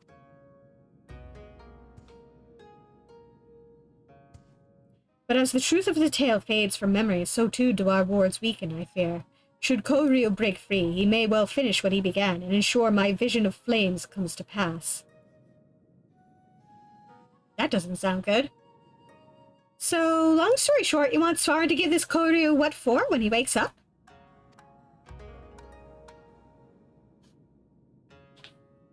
I should think not. His accomplishments notwithstanding, it would be foolish for any mortal to face Koryu without proper assistance, to wit, that of the Four Lords. Regrettably, I'm not the young auspice I once was. To make matters worse, my three compeers have nearly succumbed to the Ara Mitama. Kami forfend, 3 of the 4 lords have gone mad? The Ruby Sea is doomed. Nearly succumbed, nearly? Alas, in marshalling their strength to retain control, they are unable to commit their powers to the preservation of the wards holding Koryu in his prison.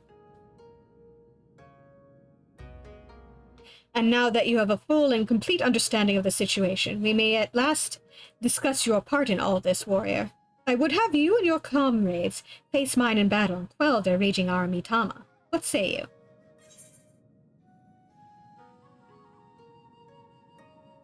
I'm not going for that.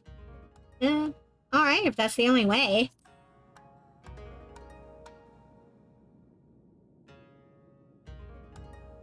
Ho ho ho! You are an intriguing one, aren't you?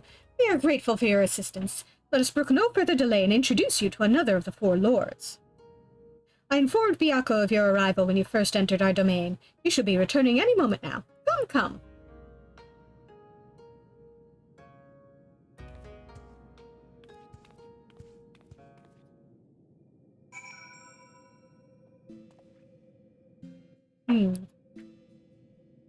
Do you think Byaku is that tiger standing over there?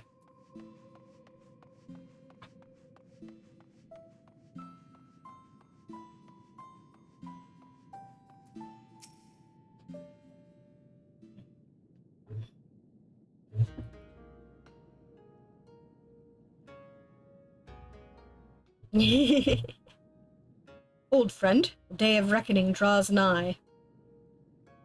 The wards will fail and Koryu will break free. Before he does, you must quell the raging Aramitama in your soul. This warrior will help. Doubt not his strength, for he has danced with Susanoo himself.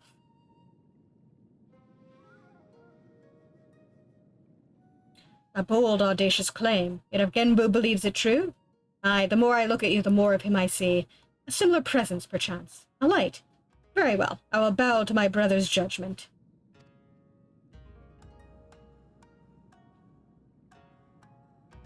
Wonderful. Then without further ado, I shall bid my comrade relax and surrender to the Aramitama. What? Here now?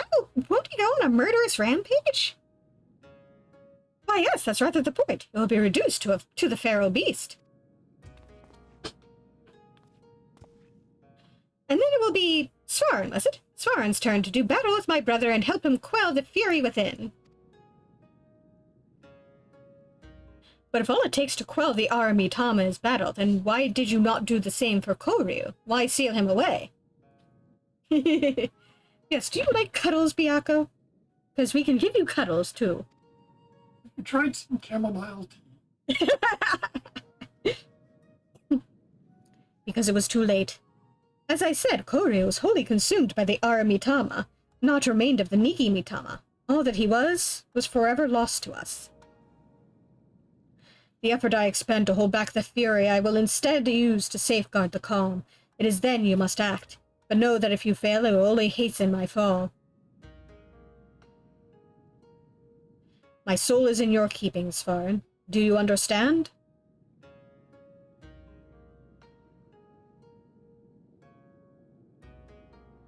Then let us quit this place.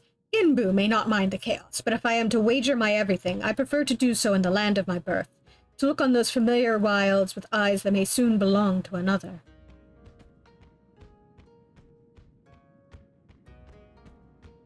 When you return to the island, look for Fury. He will guide you back here. Given the circumstances, perhaps it is best that we stay here. Would that be acceptable? Yeah. With the power of friendship. Oh ho ho! Sorban, was it? Beaties, I have a task for you and your excitable urchin. Follow me.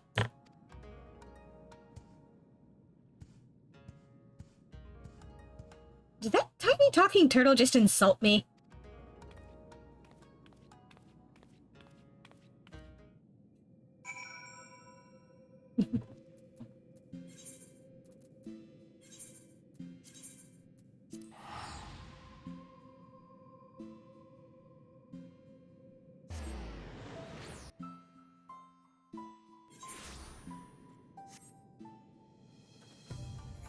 Sure if we'll have time to actually get to the battle.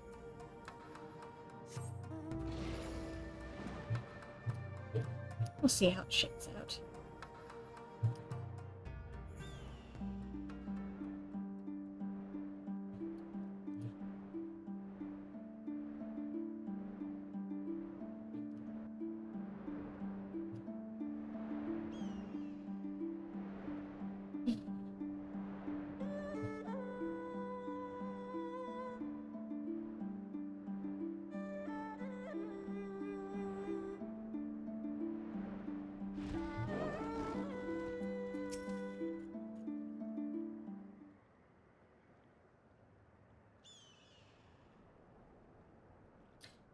We are here.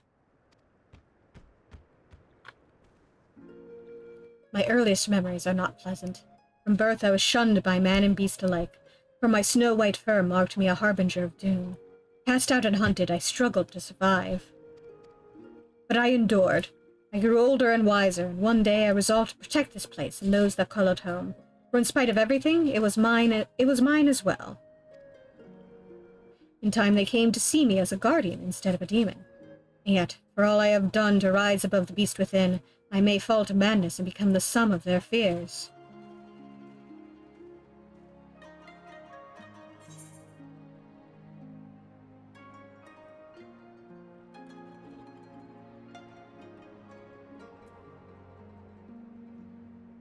I mean, I've punched gods in the face.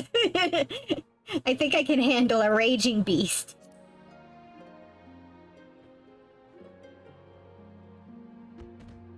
Such confidence from one so young. But as age in and of itself does not confer wisdom, nor does youth go hand in hand with hubris.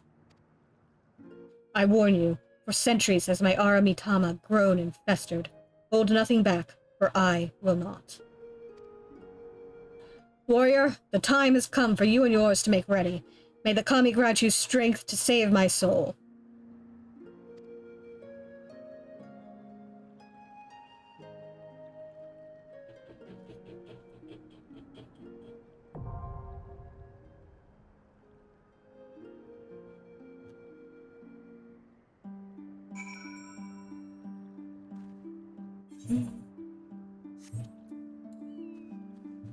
You know what?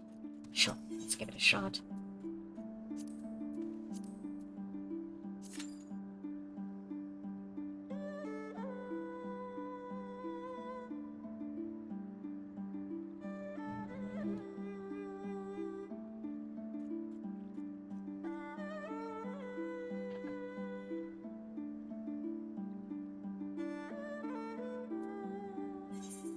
Second thought, nah. I'll do it next week. I think we'll call it a little bit early here. Thanks for coming, and have a good evening, everybody.